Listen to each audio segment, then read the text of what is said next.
chairs.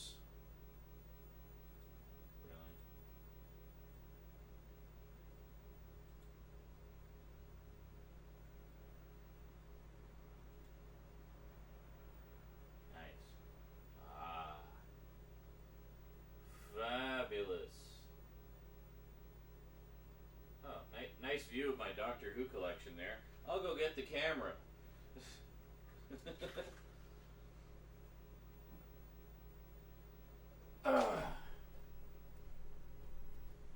Hi.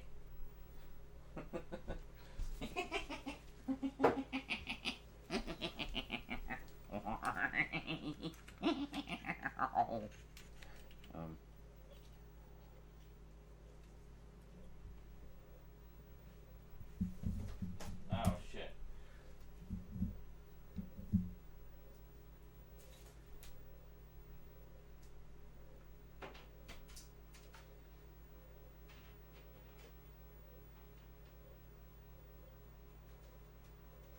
There.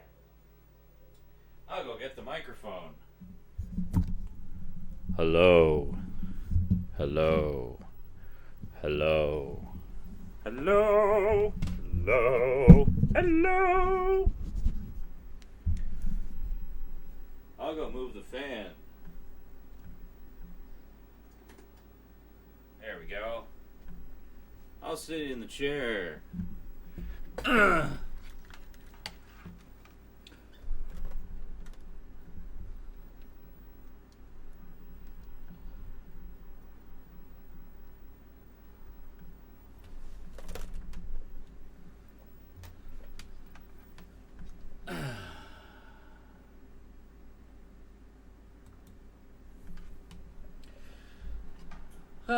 There we go.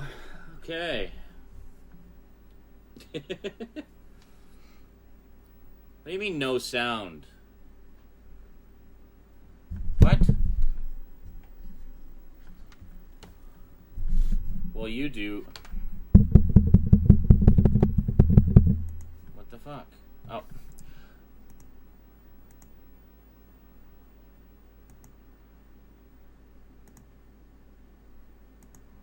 Hold on. There. So, are you hearing me, but not them? Or them, but not me? You should be hearing Bobby says everything. can't hear sound. Okay, there we go. Yeah, sorry, I don't know what happened. I set all the audio devices at the beginning, and then Livestream was vomiting all over itself while I was starting it up, and everything seemed to be fine. And then as soon as the Livestream started, it erased one of the audio devices again. So, alright, good. We should be good now.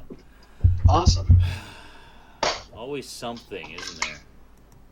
Of course. Yeah. So anyway, Stout was just telling us he finally got a new computer chair. That's what you missed. And he tried out the more expensive ones, and they weren't very good. And then he got it down to like $160 one, and one that was about the same price, but on sale for half price, like $75. So he got the $75 one, and now he's happy. And Google Hangouts just crashed. That's great. Hold on. Great, thanks Google. Why are you making me log in again?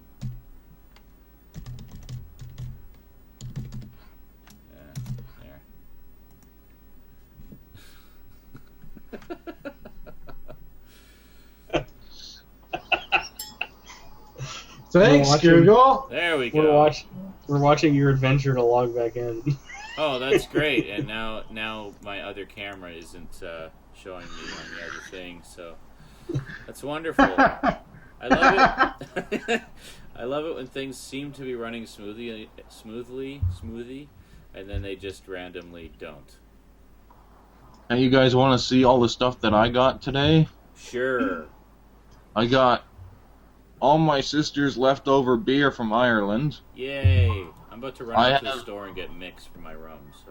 Yeah. I have a human skull full of black rum. Excellent. Bye, other me. I bought GTA 5 today. Nice. Too bad it's the Xbox version, but that's okay. We forgive you. Shut up. Yes. Well, yeah, well, So I have a girlfriend and you guys don't, so I win. I have a job and some of these guys don't. So yeah. I have a beautiful computer chair. You don't. Well, this is true. I have leftover Olive Garden that's braised beef and tortellini, and you don't. Fuck you! Just fuck you! I went to an Italian wedding last night. No Italian food to be seen. But there was a poutine station at midnight. Nice. A It was poutine crazy. station? Yeah, like the midnight buffet consisted of like All this poutine? massive table, and it was just like 3 different, like, what are they called? The things that the fucking caterers use, like the hot plates and stuff, Yeah. like the hot tins. Yeah, One was like full of like 8 pounds of French fries, nice. and then the other 2 was just like cheese curds and gravy. Nice. And there was just a big lineup of fat Italians for all this. I would love a poutine buffet. Fantastic. I would like to try poutine. one of Sounds these like a days. heart attack waiting to happen. No, what afterwards though? It was like all the other toppings that they had there. Like they had ground God beef. damn it! Can bacon. everybody else in the chat hear me? Junix says Yes, he I can can't hear seem you. to hear me. I'm here. Hello. The Genix says sound your fine. voice Hear me sounds on the like it's mic? muffled. It's not muffled. It's coming through the Yeti. It should be clear as a bell. Let me unmute it. It cannot possibly be any better. Yeah. Cyber 6 can. The technical problems Ropes are fine. can. If it's still giving you issues, refresh, reset, reboot, everything. Hodges says Bueller. Reborn. Bueller. So did everyone see the just released teaser trailer for the Doctor Who 50th anniversary today? No, I've been busy being lazy and recuperating from being sick. I'm tired. God damn it. I can Well, so turn- that should be one of our goals for the night. I can turn myself up a bit. Testing. There. How's... No, it's peeking out. There, how's that? Is that better? Am I louder now? Of course, if I yell, it's gonna really peak Oh out. yeah, you're So, plenty loud enough. yeah, alright. Let me turn me If you down, can't down hear a it little there, bit. you're dead. Holy shit. Alright. Just big burly honest there. Haji says, what the hell's Doctor Who?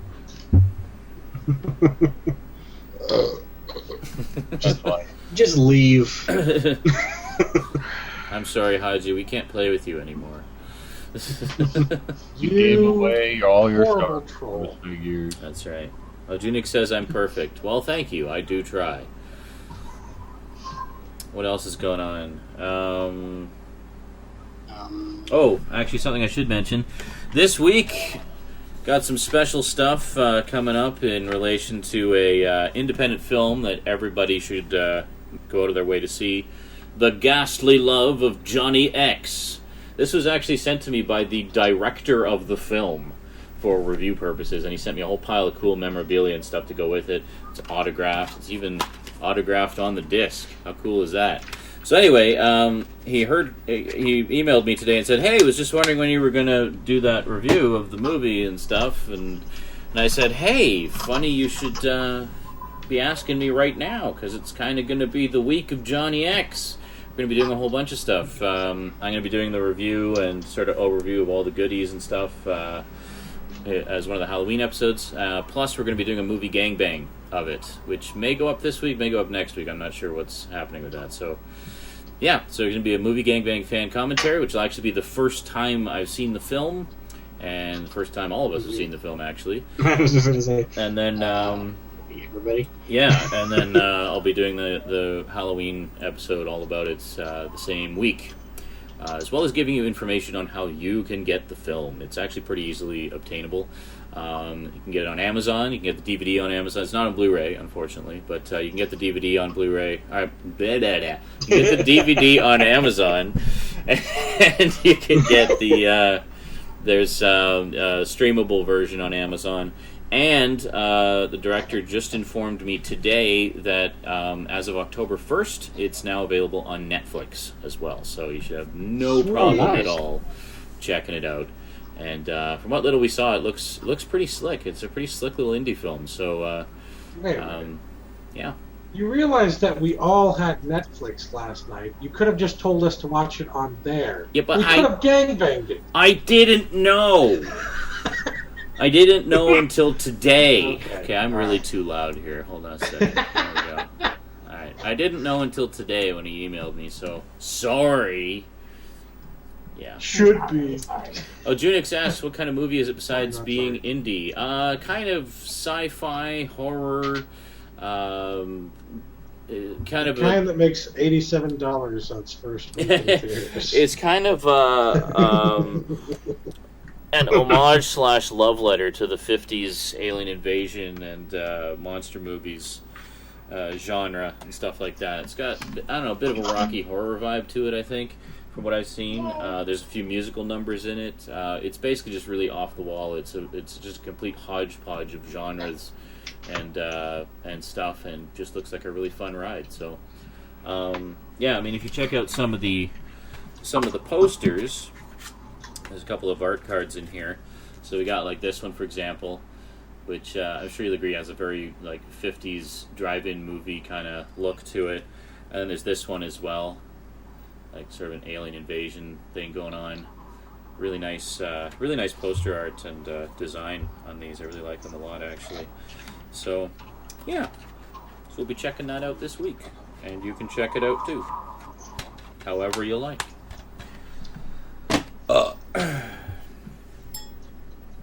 Sounded like an advertisement. Oh, there you go. Ojunic says, a friend of mine does streaming of old movies that appear very funny today because of the hammy acting. He might like it. Yeah, definitely. If he's a fan of those, like the actual old movies like that, then I'm sure he would enjoy it. Jeff Masterman says, looks like a lot of Larry Blaymeyer stuff. Not familiar with the name, but such as Trail of the Screaming Forehead, which is brilliant, and Lost Skeleton of Cadavra. Can't wait. I was just thinking about the Lost Skeleton. Oh, cool. The Screaming Forehead.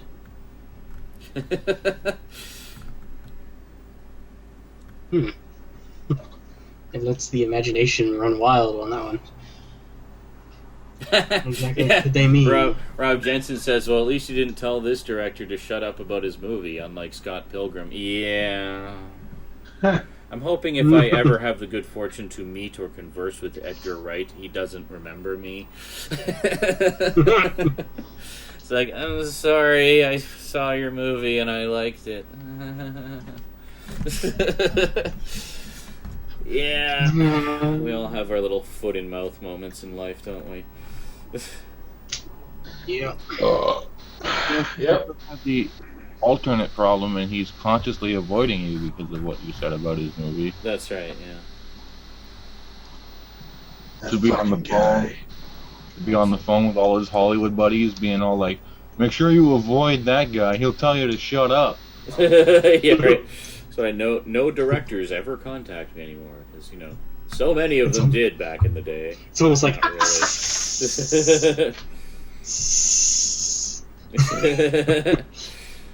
Satan. Yeah. So yeah, cool. Lots of fun Halloween hijinks going on right now. I need to do another batch of Halloween videos. Actually, the last that I had prepared went up today. So last night, Stout, Metal Madness, and I, due to technical problems trying to do the movie Gangbang last night, namely, in particular, Skinslip losing his power like several times due to thunderstorm action. Probably a good idea we didn't try to record on last night. I suspect it would have been hell and would have had to been redone anyway. So in lieu of being able to do that, Styled Metal and I had a double bill of the original first 2 Halloween movies, which was a lot of fun. Watched those on... I think we were all watching completely different editions. I was watching the new 35th anniversary Blu-ray. I was watching the old Blu-ray. Styled was watching the old Blu-ray, and Metal was watching the 25th anniversary DVD. So none of our comments about the picture quality or color timing or anything matched, because we were all watching different versions. But and we remarked afterwards that, like, after we had been talking about it the whole time, like, this could have been a movie gangbang. Why didn't we record this? yeah, I know.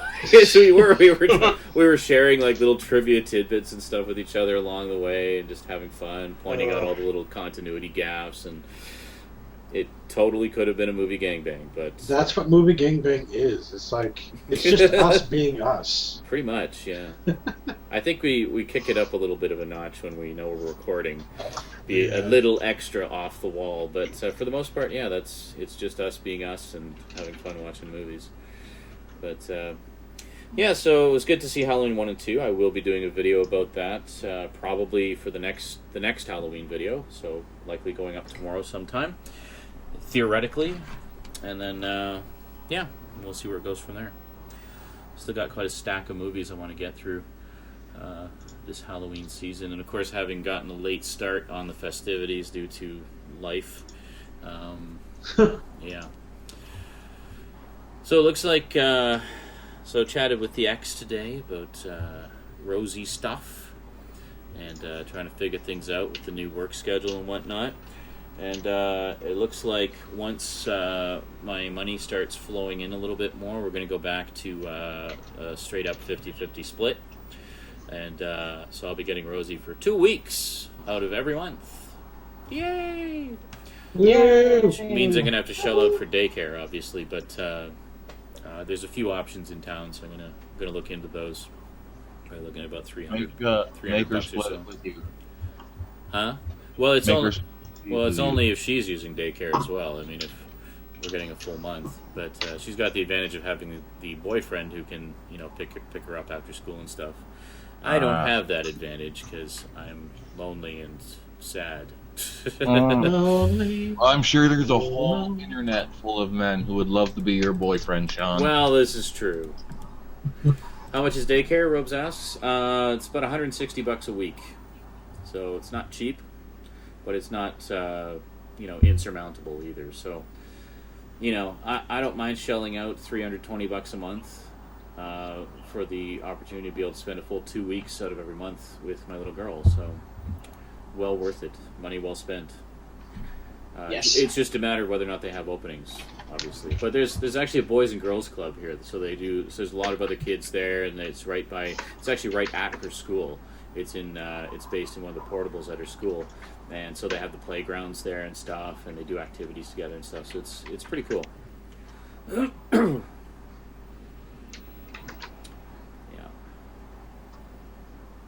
Cyber6 says, I used a skin slipism this week. I said, I respect your opinion and your right to have it, but you're wrong.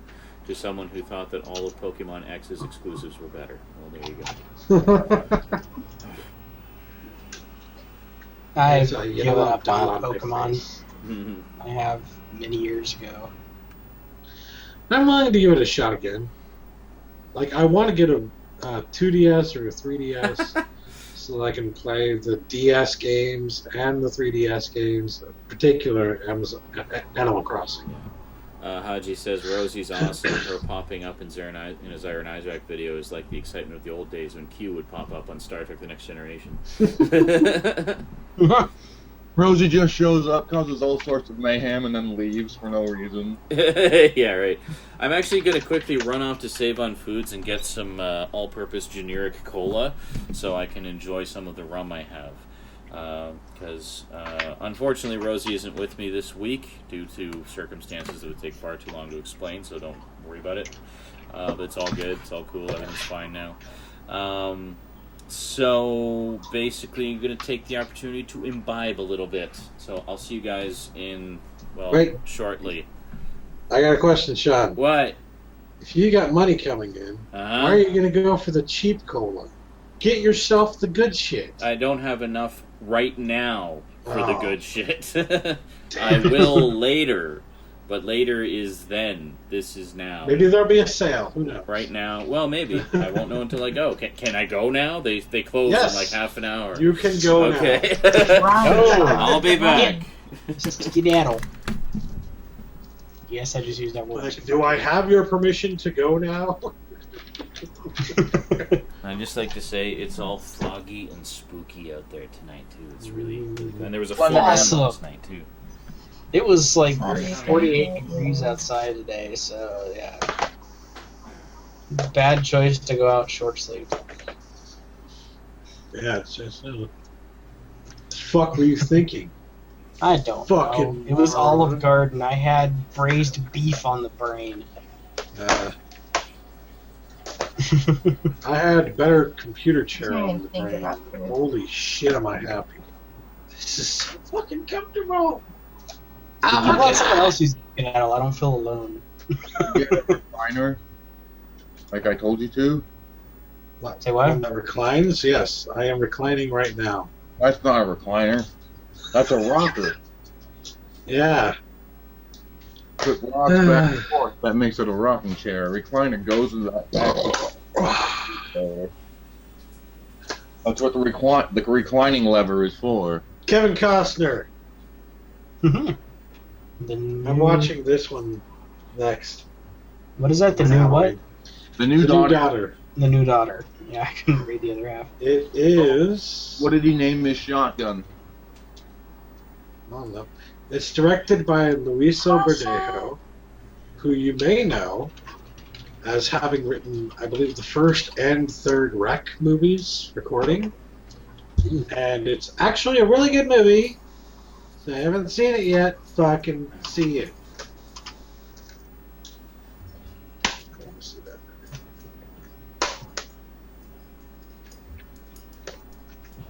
Oh, I need to watch Halloween 3 since I watched Halloween 1 and 2. No, you don't.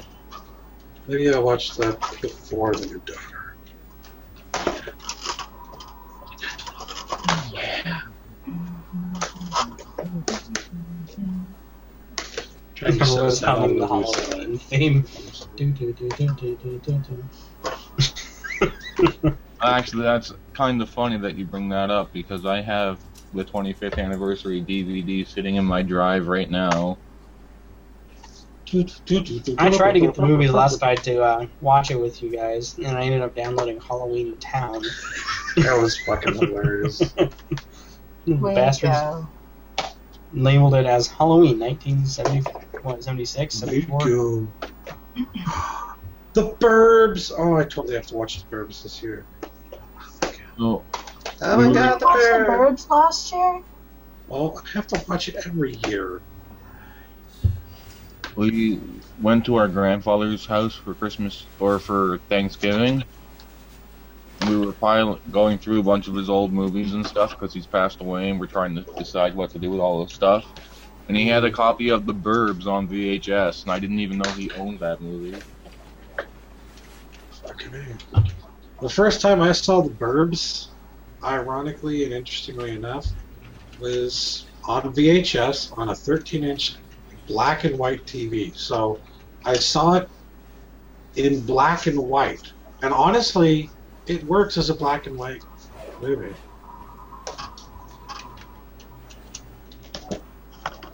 Because it's like, you know, heavily based in that original black and white, you know, universal horror kind of thing.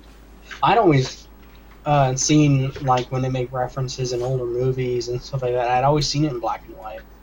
It seems like it would be scarier in black and white, actually. Now it's funny more than scary, but yeah. Well, yeah. It's not birdemic hilarious, but that is something we need to fucking gangbang, just without Brandon.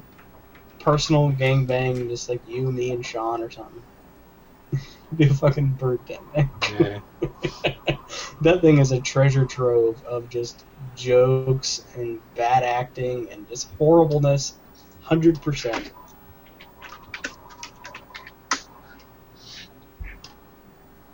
Where is Brandon tonight?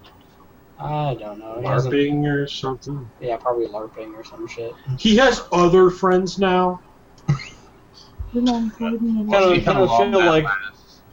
feel like the Family Guy gang when Joe gets his legs. It's just like he starts working out and he goes, "These are my workout friends." We end up leaving him. The only reason they hung out with him is because he couldn't move.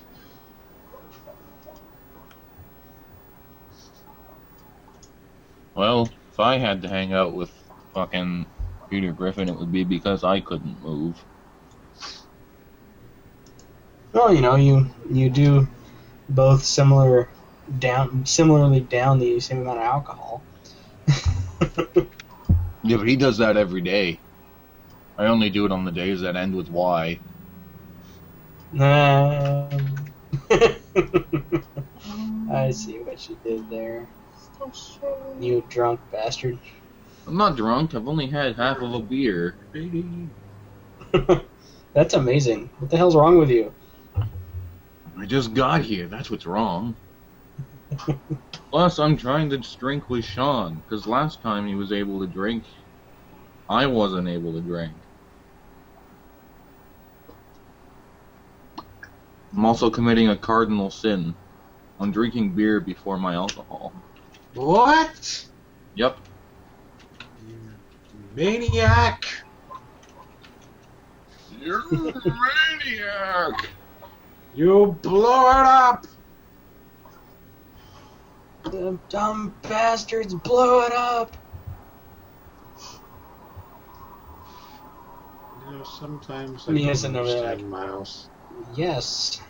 Reasons. It was Earth all along. I guess you finally made a monkey. Out of me. I still need to see Rise of the Planet of the Apes. Not seen it yet. I think it's on Netflix. Is it? Or it was. Speaking of The Simpsons, I'm not crazy about it. Way to transition there, Stan. Yeah. Rise of the Planet. Speaking of the Simpsons, he was singing the song from a Simpsons episode. Just shut up. It was the Planet of the Apes musical. That's Put an S in front Yeah. of it. And I was saying, I went and watched like 6 different Treehouse of Horror episodes, the first 6 for Halloween. Didn't we do that last year? Good fun. Yes, but I have to do it every year. I'm just saying. Every gonna year, ask I that like every things that I time. like to watch, Didn't we and I do that watch last it every year. What's it like to have mandatory yearly marathons for things? It's nice. Fantastic. Until I decide that I've seen this too much and I need to stop watching it for 1 or 2 years. And I will point this out now. The marathons that happen around the holidays and Christmas, those movies never get old. No, but those are necessary for everybody. Everybody needs to watch Rudolph. Everybody needs to watch. I haven't watched Rudolph. Rudolph in 5 years. Well, you're just not a real man. Everyone needs to watch Rudolph, Christmas Story, and Christmas Vacation. Just- Those are just the 3 mandatory requirements. Unless It's you're like almost a- Scout and Unless you're either stout or live in a country where that's not law. yeah. You mean America? America. With an M. Oh, Big it's part of capital Obamacare. They stay. There's that Sneaked it in at the last page second. clause. Yeah. Let's watch Rudolph. Basically, under Obamacare, there's a secret article that says that if you don't watch Rudolph every Christmas, your heart will explode and it won't be covered by Obamacare. Thanks, Obama. You know, you'll get halfway through that sentence and then your heart will explode. It'll just be like, thanks, oh, boom! And then you'll be dead. Thanks, old boomer. Then, on your tombstone, it'll say, he didn't watch Rudolph. Bastard. Oh my god, I saw this picture today. And you'll probably and go to hell. Yeah, with this picture, I probably will. Because it is racist, but it is fucking hilarious. Enjoy. I will read it out loud. Actually, Stout, if you want to read it out loud, since you're good at reading things out loud. Look, guys. Obama Christmas ordinance. Suddenly it's legal to hang a black man from a tree again. Oh my god. I don't know you anymore. Oh, I just thought I don't even know you. I don't. I thought I'd share that with the world. Now, we should point out also that there is a town in Virginia with a street called Hanging Tree Boulevard. Yes, And in the it is. middle of this street, there is an actual tree that they used to hang black slaves on. Yeah. It's because my friend lives on Hanging Tree Boulevard, and his bedroom window overlooks the tree that used to hang black slaves. So what you're saying is that there's probably a lot of ghostly activity happening there. Probably. You couldn't see them because they're black. God damn it! I knew somebody was going to say that. Oh my god! Oh, it's just like, please don't do it. Please don't do it. And then you fucking wow! Honestly, you set me up for it. New levels of racism. I just had to go. Okay, this is about as bad as People Underneath the Stairs. I will not be caught saying anything because That you guys will was not stop brilliant. making stupid comments. That was brilliant. I loved It was that. horrible. I went the whole movie until the end, and it came out of my mouth, and it was not what I meant. Oh shit! Dude, you can't set me up in situations like that. And I was the only one that said. has ever liked that I'm movie saying, watching man. it. Or knew what it was You should about. know this by now. Oh, yeah. Especially when it's being recorded. You know for damn sure I'm going to say it. Like, think it, but don't say it. Think it, but don't say it. Oh, I said Oh, I said fuck. Honestly, I'm kind of surprised I didn't say it. Yeah, where were you on that one? I was taking a sip from my beer. I had my mind on other things. Some things are more important. So, there are some things about Grand Theft Auto 5 that I just don't like. Like, Like what? remember when LA Noire came out and they had that special physics system that made it impossible for your character to bump into like little barriers and stuff? Oh, 'Cause you he mean would in go GTA 4? well, in Grand The Theft Auto. endorphin engine, yeah. Where your character would compensate and flop all around every time he bumped into something. No, in LA Noire, your character knew enough to either sidestep small objects or just jump over them automatically, so you didn't have to do it. But Oh, okay, this is different. they decided for some reason not to put that in Grand Theft Auto 5, and instead they went back to the endorphin engine. And Okay.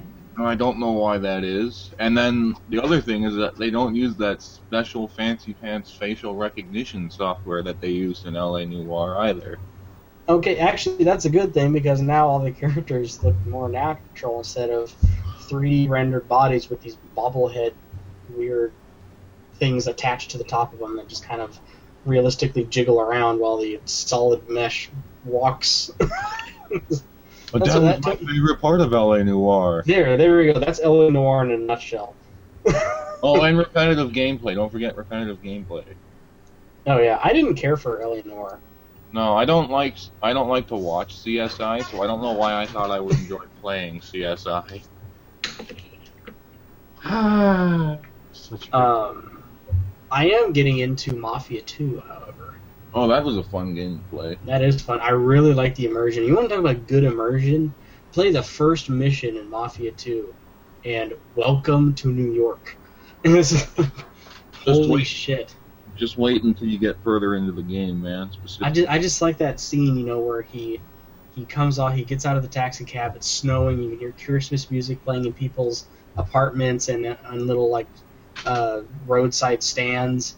You're walking and people are like saying, "Hey, welcome back," and stuff like that. And you're just walking with your suitcase, and you just have to walk to your house.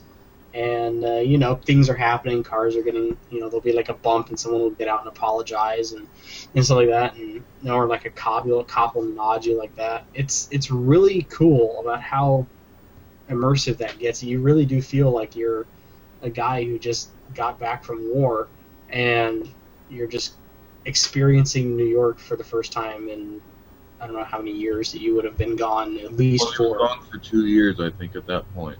What was it, 2? Yeah, because he was over there doing a prison sentence, right? In lieu of prison service, or in lieu of a prison. No, the first mission was he was like liberating something, and because the first mission is like a big shootout mission. Where like some guy they need to protect is about ready to get murdered. Yeah, that's right. Sniper him from a distance. Yeah, they go back in time and explain why he got into the military in the first place. Yeah, I haven't played that much in. I'm like only a few missions in. I just found out your father borrowed some money, and that's like your first set of missions. You got to go do odd jobs to start paying that money back. Yeah. So. Then I won't ruin it for you. No, please don't. Because it's very, very good. I like also they used back then it was called geophysics, but NVIDIA physics, with like the particles and the cars explode realistically and windows can get blown out. Just wait until you make it to the end of the first act, I think. Maybe the beginning of the second act. That will blow you away. I don't want to tell you too much about it other than to look out for it, because it'll blow your mind. Yeah, I've always been very impressed on how that game looked. I've used a demo of that game to benchmark my PC for several years, and I still can't max that game out. My bottleneck is my graphics card, but I can run it on high with physics set to medium. Yeah. So it looks good enough. I can tell. I think my bottleneck at this point is probably my processor and motherboard. Yeah, I'm good on everything else. Just my 550 Ti is bottlenecking me. I hear a door. Down. Somebody stole your fancy pants chair while you were gone. He didn't hear you. Your statement wasn't valid. Dad, did you hear what I said? What? Somebody stole your fancy pants chair while you were gone. In other news, you want to see my new computer chair? God damn it! Milky Way Midnight. I've never had these before. And I can't Isn't that one with like coffee or some shit in it? I don't know. No. Milky Way Midnights are filled with blood. They should be. No. Or midnight is made with like dark chocolate instead of. Yeah. Apparently, the new It's made cake came out yesterday. Oh, really? There's already a Jeremy Johns video about it. Well, Travis did a video about it too, and that was the one I was watching. I like Travis. I like Travis. Ted make me happy. Who can't resist the beer wagon? Frat You boy. posted up this video the other day. This video from what was it? Conan O'Brien about Michael Myers' his new baby, and how there were a bunch of different news organizations, like local news organizations, who were like using the same goddamn phrase to announce that he was having a new baby with his wife, and that was, "Hey, baby," it's like over and over and over again, like 50 different times. "Hey, baby. Hey, baby. Baby." I mean, the only thing I'm surprised about is my first reaction when you said that was, "Wait, he procreated?" He's Austin Powers. He's probably procreated many times.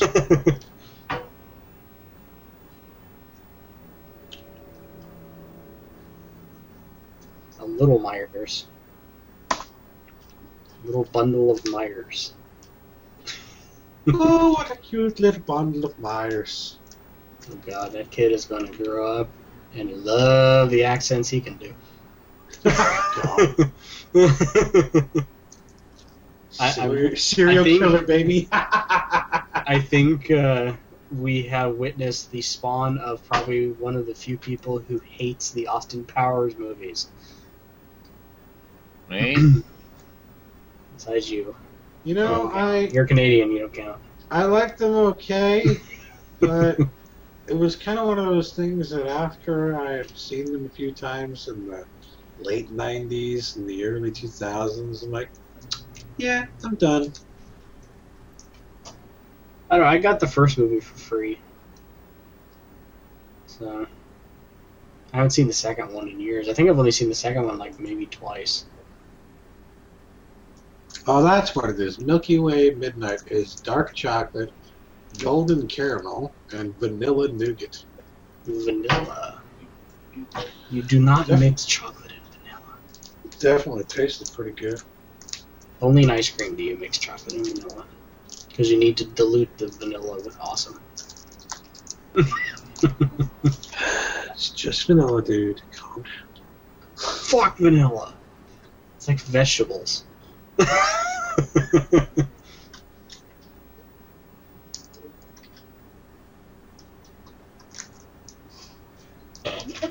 You know what? It's my chair, man. I'm telling you, this thing is so fucking Rufio would not take that shit. Fucking... Fuck you. I'm loving this thing. Spring.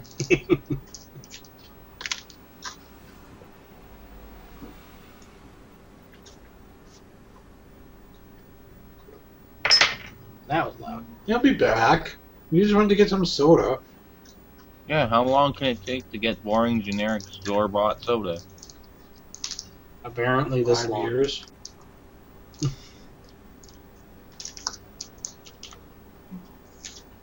If he's not back by 10:30, then we know he's dead.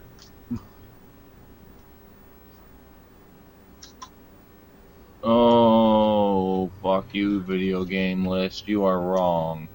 You are wrong. I will be the judge of this. Top 15 deaths in video games? Sniper Wolf nowhere to be found. What? Nope, they've got Red Dead Redemption. They've got Call of Duty for some reason. Call of Duty. No. Why the fuck really Call of Duty? That's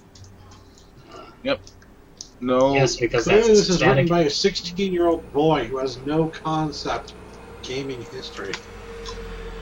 I mean, they've got Andrew fucking Ryan on this list, for Christ's sake. Dramatic, yes. Historical, no. Where's Mother Brain? Mother Brain wasn't... Oh, no, I guess she counts as a character death. But she wasn't a heartbreaking death. And I think that's what they were trying to get on to. Heartbreaking deaths? Yeah, which... Mario.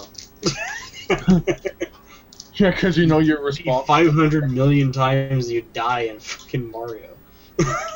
Bum, bum, bum, bum, bum, bum. Dun-dun-dun. You know how many times I've heard that? The... And then, yeah, all the other ones. Yeah. Da, da, da, na, na, na, na, na, na, na. We're all way too well versed in this. You can tell who grew up with it, right? I mean...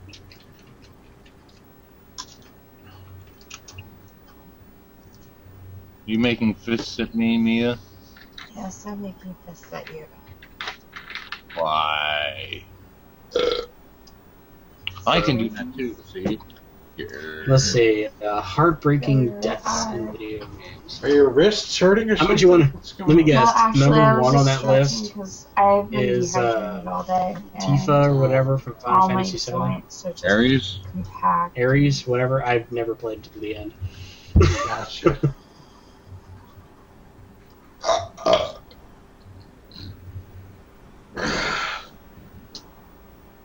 But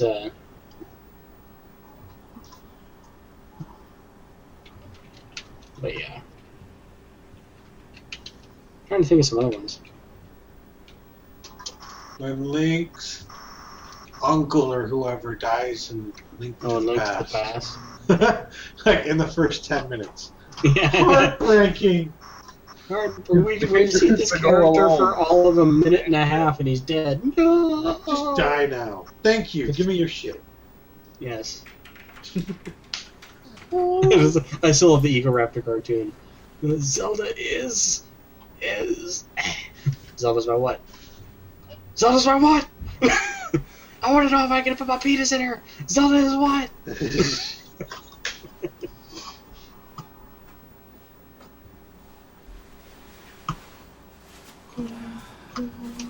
But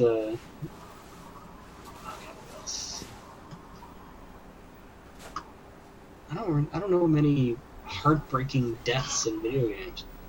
You probably do. Just thinking of them right away. I know a big one that they better fucking mention because that was pretty heart-wrenching or pretty surprising to find out.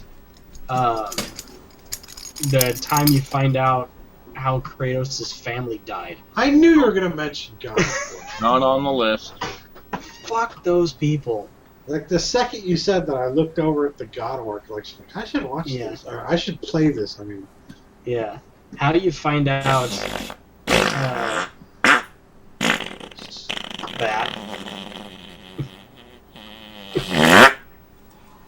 The fuck? And the conversation I killer love how has your returned. eyes just go all wide while that's happening, like you're the culprit of it. No, we're not the Like, culprit. We're more wait. terrified of the I'm noise. back. But no, like I said, I'm not going to reveal it, obviously. But the way you find out his wife and Coca-Cola daughter was on sale for $1.99. is Western pretty Family fucking heart-wrenching. Cola Original was on sale for $1. Oh, Fucking Cyclone potato chips on sale for $1. So I got another one for $1. Hey, John. I just found a list of the top. Oh, fine. Fuck you. Almost like it's your show or something.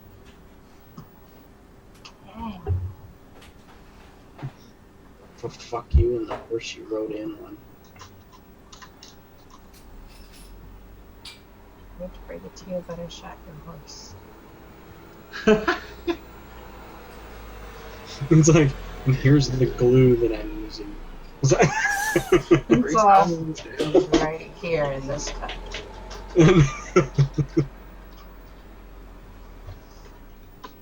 heartbreaking deaths. And this is how we fill the silence. Well, in Mario is Missing, we find out at the end that the reason that he's missing is that he's dead in a ditch. Yeah.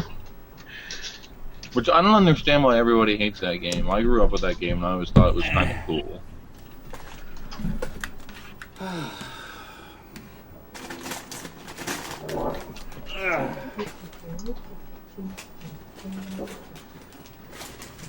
Are you singing the Chocobo theme? And Nope, don't you judge me. guess We're all what? talking about like Guess who I'm tragic sending a link things. I'm to? just sitting here thinking about when Eric Cass. dies. Oh, hey, he's back online. He said, hangout link, please. Cass's computer melted down this week, and And it Melted? unmelted, and now it's back. Or maybe Guys, he should stop, setting his place on fire by falling asleep when he's cooking. well, that would probably help. Yeah. Mm. Yeah. And so there. Robes asks, Sean, were you filming that out and about? No, because sadly my USB cable won't reach that far.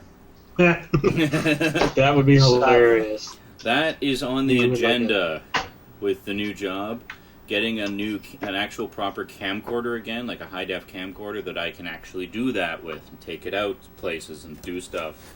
I think that would be nice. I just saw your Facebook post. Which one? Why are you so excited about this? Which one? Yay, quitting smoking might become much easier very soon.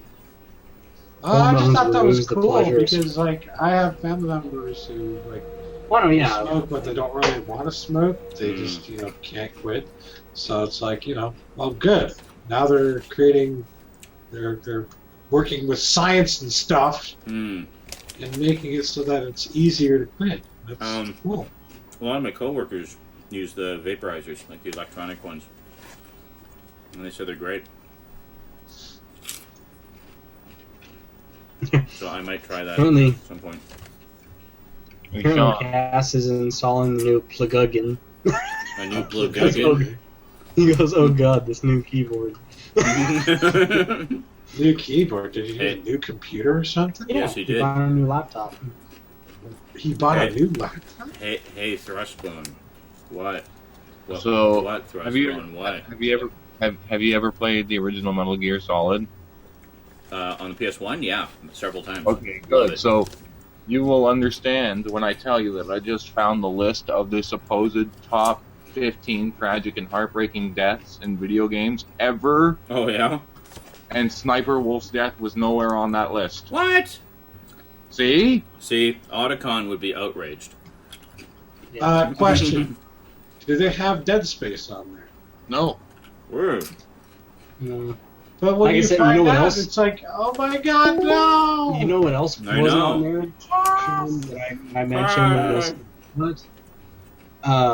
was Kratos' family. Hello. Oh, there we in go. God of War. So, Cass, you got the plugins sorted out? Yes, I sorted out the plug-in. Thank you, good garbage gamer. You're welcome. Typos. You went and bought an entirely new laptop, Cass?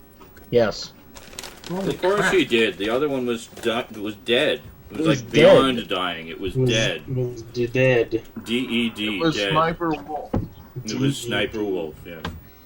No, I could have just, replaced the motherboard and the hard drive and everything else. It would have been fine. Yeah. No, you I should have still gotten couldn't believe like that a one of proper your desktop, man. one of your coworkers says it could just be the CMOS battery. Oh, he told you that? Oh my god. Just Yeah, I stop told Sean talking. that too. He Yeah. said, Just stop. and I said, yeah, no, that's not going to do what yours is doing. And I further explained to Cass what the CMOS battery actually does. Yeah. And you could run a computer without one. Yeah, it just means you won't have a clock. Yeah, you'll have to reset your clock every time you turn it on. Well, and he was really insistent too, and he was like, "Yeah, well, most people don't think of that, and it's only $10, so." Most people don't think of that because it's never the problem. Yeah. Well, if you ask, I'm just gonna tell him I did that, and it was still giving me problems, so I replaced it. Yeah. Just Well, make and him feel wrong. I like how Cass felt about it, who told me about it. And he says, yeah, my friend was very insistent, but then you're very A+ certified. So what exactly was wrong? Like, what's going on? Well, basically, it froze in the middle of transferring files to my external. This is right before I left on my trip, so I had to basically just shut it down, hard shutdown. Yeah. And then I just never booted up again. It would just basically was giving me like I/O. Carry on. Please stop, Sean. How do Sorry. I follow that? Rum and Coke. So yeah, anyways, it was giving me errors. Like it was saying something like, "If you've recently installed a new device, please plug it in now" or something. So I think it was thinking the external was still plugged in when it wasn't, and all sorts of weird things like that. So I mean, I even tried the risky sort of running it with the external plugged in, and that didn't make a difference. So then I was like, all right, well, the second night I was away, I was like, all right, well, I'll try booting it in safe mode. Usually that'll work. There's probably some drivers screwing it up or something. Wouldn't even boot in safe mode. Well, and you were saying it wouldn't even use the DVD drive to allow you to reinstall Windows. That's what I was trying to do. I was like, Yeah. fuck it, I will run the risk of hoping that everything is in the Windows.old folder, and I'll just reinstall fresh right now. Yeah. And yeah, it wouldn't read the disk in the drive. Yeah. You know it's... So it's like, let me do something! That's when you sent me a text message on Facebook. And this whole adventure began. Speaking of What did I say? Hi, Jadzia. She was just saying, like, I hear those nicotine vaporizer things come with different flavors, and yes, they do. I overheard a conversation at work the other day. A couple of guys were talking about their various experiences with their vaporizers and the various flavor combinations they'd tried. And one guy said he found one that, I forget which flavors it was. It was like a combination of 2 different flavors, where he said it made it taste like rum and Coke. He says it's kind of risky if I ever get pulled over. It's like, smells like you have rum and Coke on your breath. I don't, I swear. It's just my smoke machine. Yeah. Holy Moses, Joe Tidbit Kid in the house, apparently in Singapore right now. Wow, seeing the world, eh? Awesome. Not very Canadian. He says, greetings from Singapore, doing this on my phone and it can't do video and chat at the same time. Okay, well, we'll try to pay attention, sort of, to the text chat. Unless you get bored, Okay. and then we'll just ignore you. Yeah, here it is, Cass. So now Windows won't boot up, won't run in safe mode, and and Windows DVD isn't recognized, saying there's an I/O error. I just went, awesome! That means you can get a better computer now. Yeah, that's kind of like what happened when I fried the Pentium 4 by putting in the CPU cooling fan backwards. And then I was like, uh-oh. When I realized what happened, I was like, I guess it's new computer time. Yay! So I got like the cheapest quad core I possibly could with what little money I had available to me, and at least got me back on my feet. But I mean, I tell you, even that cheap ass quad core, going from a single core Pentium 4 that was literally like 10 years old at that point. It was actually the hand me down from you, Cass. And, right, yeah. The one we traded Aneta's old laptop for. Yeah. And so going from that to even just a mid-level quad core was like a night and day difference. It's like I'd skipped the whole 2-core level and just went straight to quad core, and it was a huge difference. Yes. Got one of Cass's wonderful responses to this whole situation. Thanks, Obama. Yeah, right. In Canada.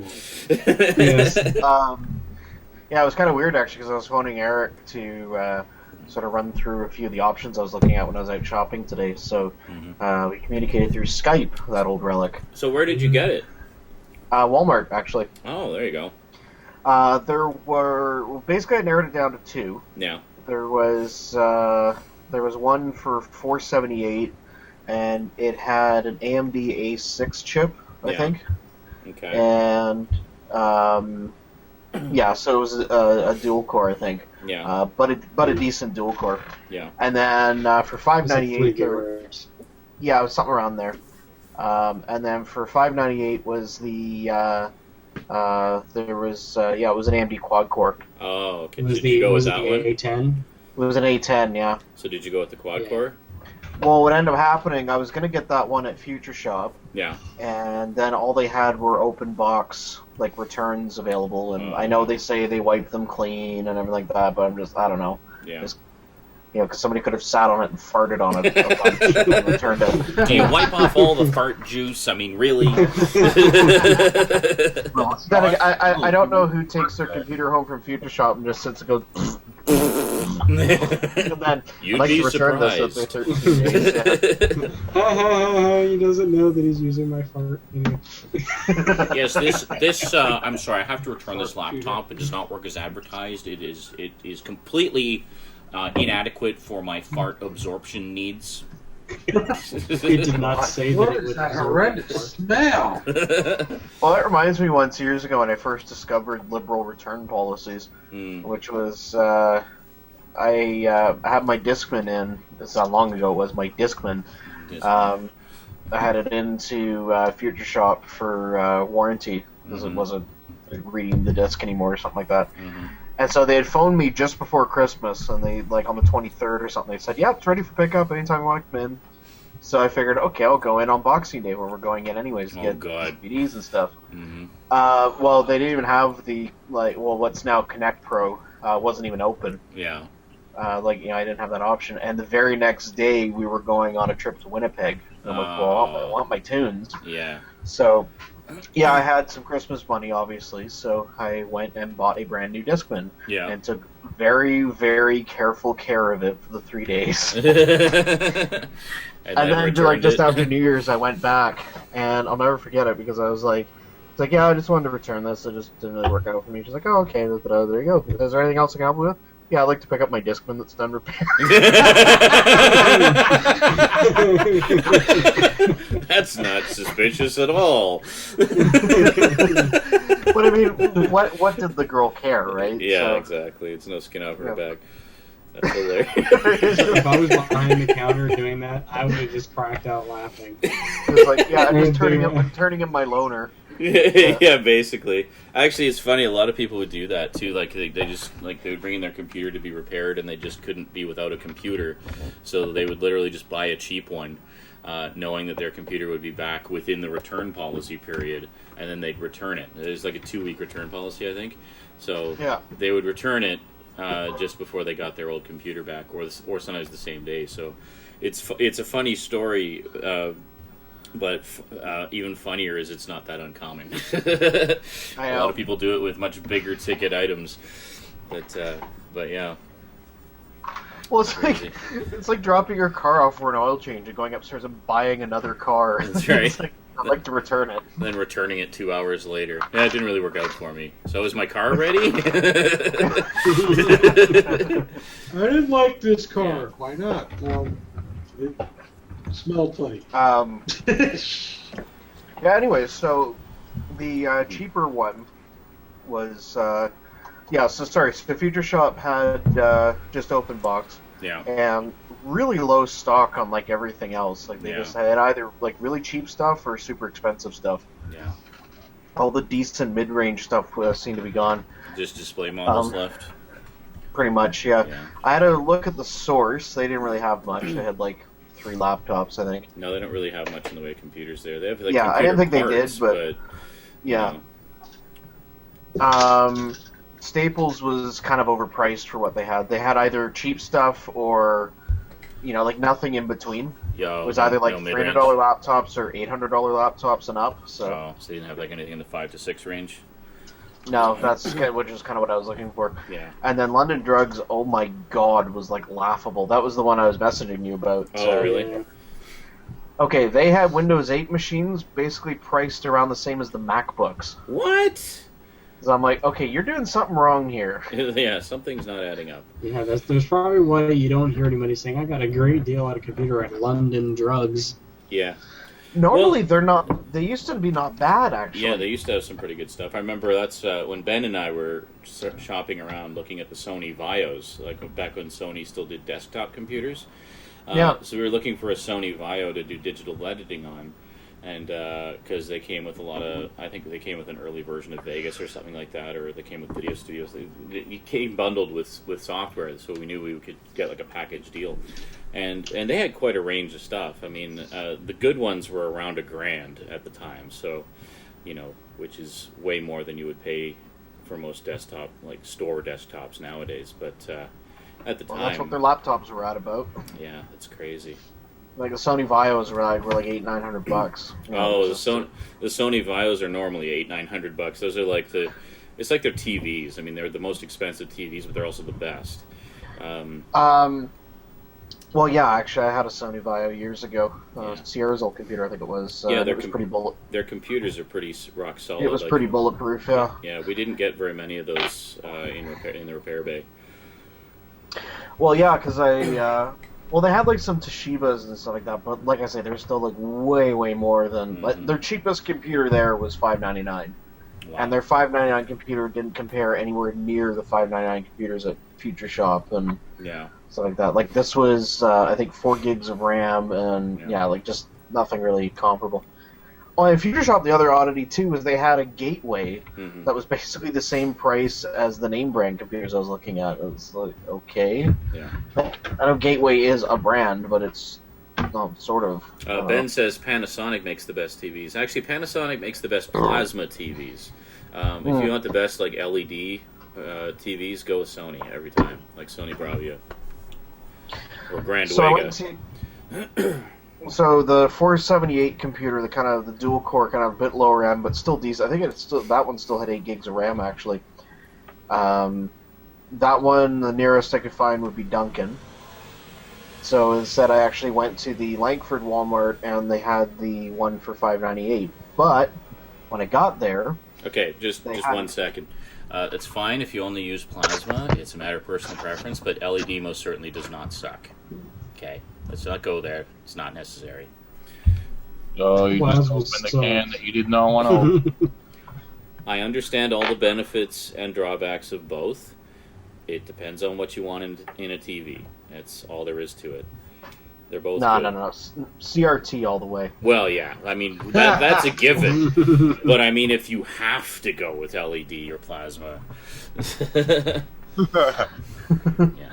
Honestly, I like LED better just because it's lighter. Yeah. Typically. LED only has backlight bleeding issues if it's a shitty LED TV. That does not mean that LED is just broadly crappy. Okay. I mean, plasma has burn-in issues, you know? If you got a shitty plasma TV, I mean, there's benefits and drawbacks to both. But just saying that it sucks, come on. Yeah, sure. I think LED is the one I'm kind of, I don't really lean towards, because I find the movement looks really almost kind of cartoony. That's actually due to refresh rate. If you have like 120 hertz or 240 hertz TV, it does frame interpolation. So in between the actual 24 frames of the actual video source, it interpolates the difference between each frame and inserts additional frames in there, like fake frames basically, to smooth out the motion. You'll see that on any TV. Most of the display TVs you see in stores usually have the refresh rate cranked. The only reason you would ever need a higher refresh rate, really, honestly, is if you're doing 3D stuff. Because in that case, it actually has to display 2 images simultaneously, ideally in progressive scan. So you need double the refresh rate to handle double the image. So, yeah. But most TVs actually have like a cinema setting or something like that you can set that it'll just use the native frame rate and refresh rate of the source material. So if it's if it's a 24 frames per second Blu-ray, it'll play it at 24 frames per second, not 240 frames per second or whatever. Yeah. So it'll look more natural and film-like the way it's supposed to. Yeah, that's the only thing I found. Sometimes it's like, oh, let's go over here. It's like, whoa. Yeah, yeah. So it's... What's really throws you off is watching a 30 frame or 29.97 frame per second movie and a TV at 60 hertz or 120 hertz. Yeah. That's designed for something at 60 frames per second. So that's like double. Yeah, it's really jarring. Yeah, but if you take... Sorry, just 1 second. So if you take something like that and watch it on a 60 hertz display, then it should look normal. Like it would actually look proper. And I've seen 60 frame per second video. Yeah. And it's eerie. I've seen movies like that. It's just eerie. Yeah. It literally looks like the whole term. It's like looking through a window. Yeah. That's exactly what it is. Yeah, it literally looks like they're just on the other side. Yeah, like if it's something that's been natively filmed that way, then yeah, by all means, use that refresh rate because you're being more true to the source material. But a lot of people just crank up their refresh rates for everything, and then wonder why. Well, Blu-ray doesn't look like natural film. DVD looks more film-like. Yeah, because with DVD they didn't have frame interpolation; it would just play it at 30 frames per second. Which actually divides evenly into 24, so it was fine, like motion-wise. So I always, I get this all the time on my HD Rants videos, and people say that, and I have to explain to them, it's like, that's actually not Blu-ray, that's your TV doing that. So, yeah. I was just going to say, I remember when we had the big screen TV at the house years ago, how whenever like the little kitchen TV would be running the same channel as that one, there would always be a delay on the big screen. Oh, yeah. on some channels, but I just remember that. Yeah. It's kind of weird to be that like, that was actually a 720p TV, a big one. Yeah. 1080p hadn't come out yet. But it was one of the early high defs. That was, what, like 2001, 2002, something like that? Somewhere around there, yeah. Well, it's in your video, the having the house to yourself, and that was 2002, I believe. Yeah. Yeah, I think it was still fairly new then, so yeah, it would have been around then. Yeah, because we just had like a huge like Sony Trinitron or something in there before. But I'll be back later. Alrighty. Alright. Bye. Okay. But it. Okay, can we get off the LED versus plasma thing now, please? Wasn't looking to get into a big debate about it. Thanks.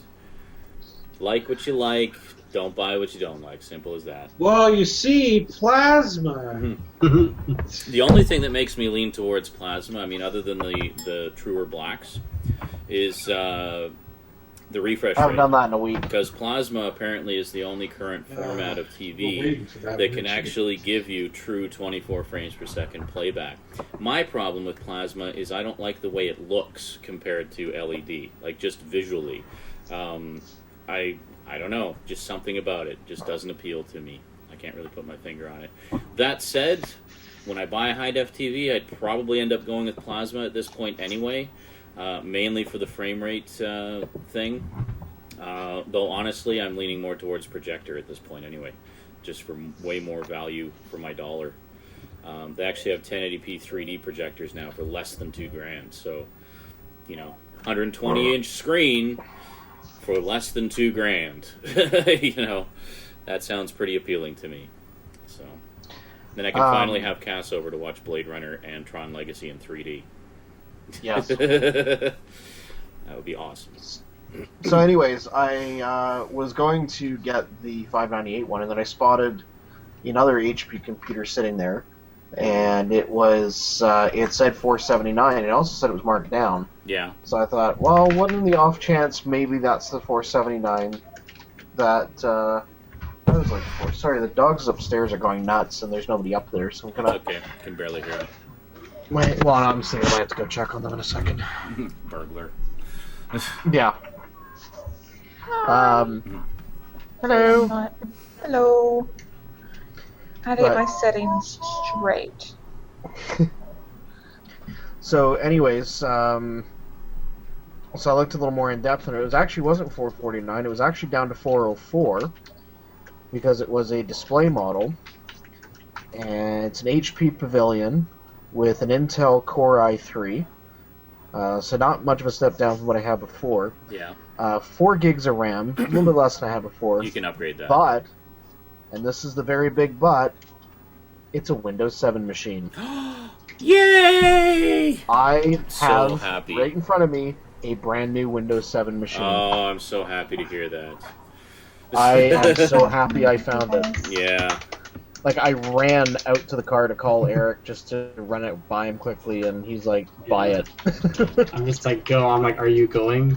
Yeah, I'm like, I am walking into the store right now. AC says, okay, so we've gone here. Plasmas don't display 24 hertz. They often have 72 hertz, and those 120, 240 hertz LCDs can display the 24 hertz stuff, since 120 and 240 is a multiple of 24, 30, 60.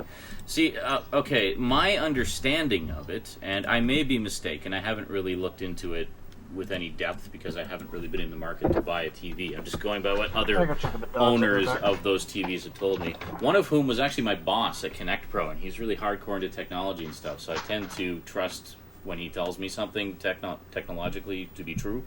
And he swears by plasma for the frame rate reason.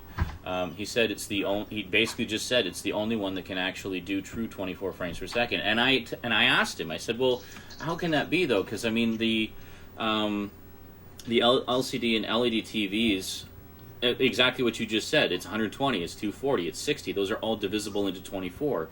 So how is that not accurate? And they said, and he said, well, actually, yes, it will, but when it does 24 frames per second, it's actually using a base 30. It's not using a base of 24. And that plasma is the only one that actually starts at 24.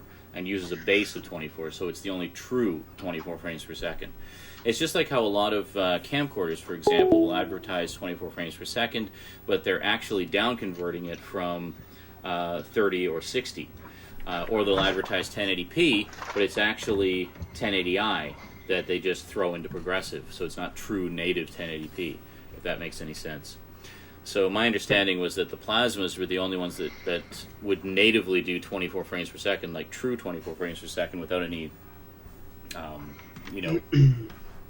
jiggering. Figured out what the dogs were barking at. That's more or less how it was explained to me, anyway. Well, no. Yes, there's a big spider just prowling around in the yard. No, they were barking at something. And so I went out to see if maybe some teenagers out there, was another dog or something. Mm-hmm. And so I walked up just behind my landlord's truck, and then I just heard this scritch, scritch, scritch, scritch, scritch of something walking away from right beside the other side of the car. Yeah. I don't know what it was, but it was something that was crawling away from me. Okay, as long as it was crawling away. I couldn't completely discern, so that's why I left it. It's probably raccoon. Yeah, more than likely. Ben asks, aren't some movies shot higher than 24 frames per second? So far, only one, namely The Hobbit, was shot at 48.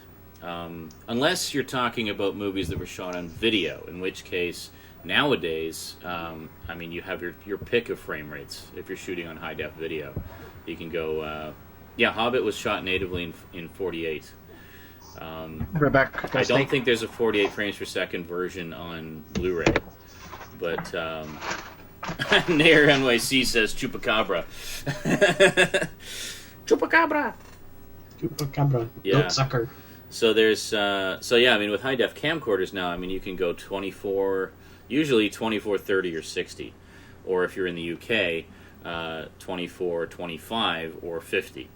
So they still have like the PAL frame rates over there. So why do they need to be different? I don't know. The whole point of high def was supposed to create a worldwide standard where we'd all be using the same frame rates and the same resolutions, so you didn't have these conversion issues. No, they had to be special. Make everyone sound like they have deeper gay voices. Hi, soldier. Would you like to play with my navel? I thought the first time I'd ever heard something in PAL, I thought there's something wrong. I played the original Super Mario Brothers on a PAL TV. Mm-hmm. Instead of going did it, it's going did it. The fuck? Is there something wrong with the TV? Or like no? They're like no, it's a PAL machine, a PAL TV. I go oh, yeah. I was playing at a game store. Ben asked, so what happens when 24 frames per second is pushed up to 90 on a plasma? Do you get judder? Are you talking about refresh rate again? Probably not, because it would be... that's the whole point of having a higher refresh rate, is to reduce judder, is to reduce, that difference between frames. It's often referred to simply as motion smoothing. So, the whole point of it is to smooth motion. At 24 frames per second, you're going to get judder no matter what kind of display you're looking at, just because that's the nature of the beast when you're working with that frame rate. If you go and watch a movie in the theater, you're watching a movie at 24 frames per second, unless, of course, you're seeing The Hobbit, 40 frames per second theater. And you'll notice, in particular, where you'll notice it is if there's a horizontal panning shot, so it's like panning across something, you'll see that juddering effect. It's one of the things I've always noticed about that. But on DVD, you won't notice as much because it's been bumped up to 30, so it's slightly smoothed out, but in such a way that it divides evenly into the original frame rate. It's like 1.5 frames per frame or something like that. But, and actually Ben says the refresh rate will actually be a multiple of 24, which is correct. It says, I think 96, each of the 24 frames is displayed 4 times. Yeah, that sounds right. So if it's starting with a base... So actually, yeah, so if the plasmas do, you said 72 hertz, then that would be divisible. That would be 3 times 24. So it is starting with a base of 24 then. I think I have an LCD. So that's interesting. I'm honestly, Jedzia, I'm thinking of and welcome to the chat, by the way. I'm thinking of just going projector. I was looking at some of the new projectors, and they've got so many out now that are not only full 1080p but also 3D for like way less than you would pay for a TV. And you get a nice. They got a lot of nice ones. Yeah, you get like a nice, actually like proper reflective silver screen for it, like a proper cinema screen, just a pull down or something you mount on your wall. And you can get some pretty nice picture with those, like even in daytime conditions, it'll still look good. I'm still impressed with my TCL. I mean, it's an LED Samsung screen. Yeah. I want to get one, but I don't think my living room, the one I'm in right now, I don't think it's big to really properly project it on the wall. Yeah. Unless I were to mount it to the ceiling. Maybe. Yeah, well, generally that's what you would do with the projector. Is you would mount it. You can get like a ceiling mount, and you would mount it up on the ceiling, and then have it angled down. And what some people do is they'll actually have it mounted upside down, so all the top controls are on the bottom, and you can actually flip the image around upside down, and then it has what they call kerning, which lets you adjust the angle of projection so that it's straight on your wall. Which is pretty cool. You can adjust the angle of the dangle? You can adjust the angle of the dangle, yes. I like that. Good play on words there, Stout. I need to get better headphones. So These yeah, are the shortest headphones on demand. You can adjust the angle, you can adjust which orientation it is, upside down or right side up, and you can also resize it. Mine are pretty short, too. The resizing is basically dependent on how far away from the wall the projector is. The farther away it is, obviously, the bigger you can make it. But ideally, I don't think you want to go larger than about 120, 150 inches, because that's when you're actually hitting about the threshold for Blu-ray and where you're going to start to see breakup in the image in terms of really not getting any additional benefit in terms of more detail. It's just going to be a bigger picture. Yeah. But I mean, most people aren't going to need anything bigger than 150 inches anyway. I mean, that's like a good chunk of your wall right there. True. So. I don't know. We might do some measurements for tax time. But I would like to have a projector. That would be pretty awesome. You should be able to get one fairly cheap. Like the ones I was looking at were, fairly top of the line. They were about $1,600. That's not bad. But I mean, you can get them for as low as $1,000. If you don't want the 3D so much, you just want the 1080p, you can get one for under $1,000 now, easy. Yeah. So. That's not bad. Roth Sathi says, I would definitely go for a really good projector over any display. Yeah, I think there's definitely a lot of advantages to it, especially if you really want the home cinema experience. It just gives you way more bang for your buck. I mean, and it's way easier to move when moving time comes than a big, massive 85-inch TV.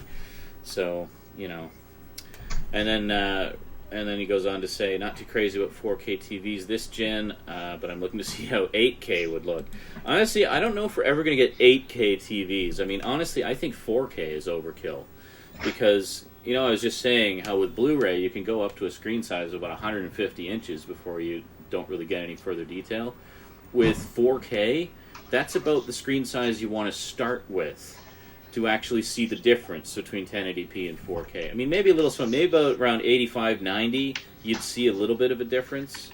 But anything below that, honestly, it's pointless. You're not going to get any benefit from it. So yeah, I think, 4K, honestly, would fill your entire living room wall, and it would look amazing. But that's literally about the size of screen you would need to get any real benefit out of it. Imagine a video playing that's the size of your wall. The wall 4K is resolution, the screen, yeah. 4K resolution, and it's 60 frames per second. God, you would be in another dimension, man. Watching the Stargate sequence from the end of 2001. In those specs. I'd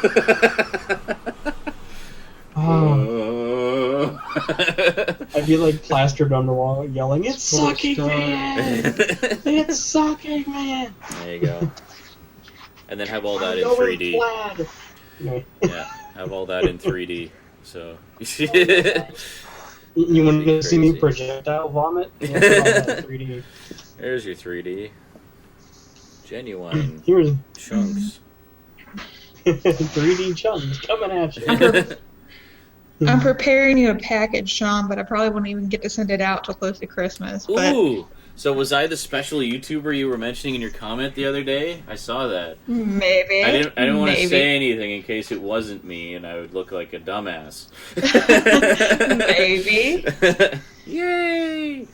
Now with It's a big, like, I was trying to find a small size shipping box, but everywhere I went it was just like medium size, close to a large, and I'm like, now I'm just gonna have to fill it up because I feel so bad. So you have a big box with like 1 or 2 things in it, and I'm like, well, at least I do a mural on it.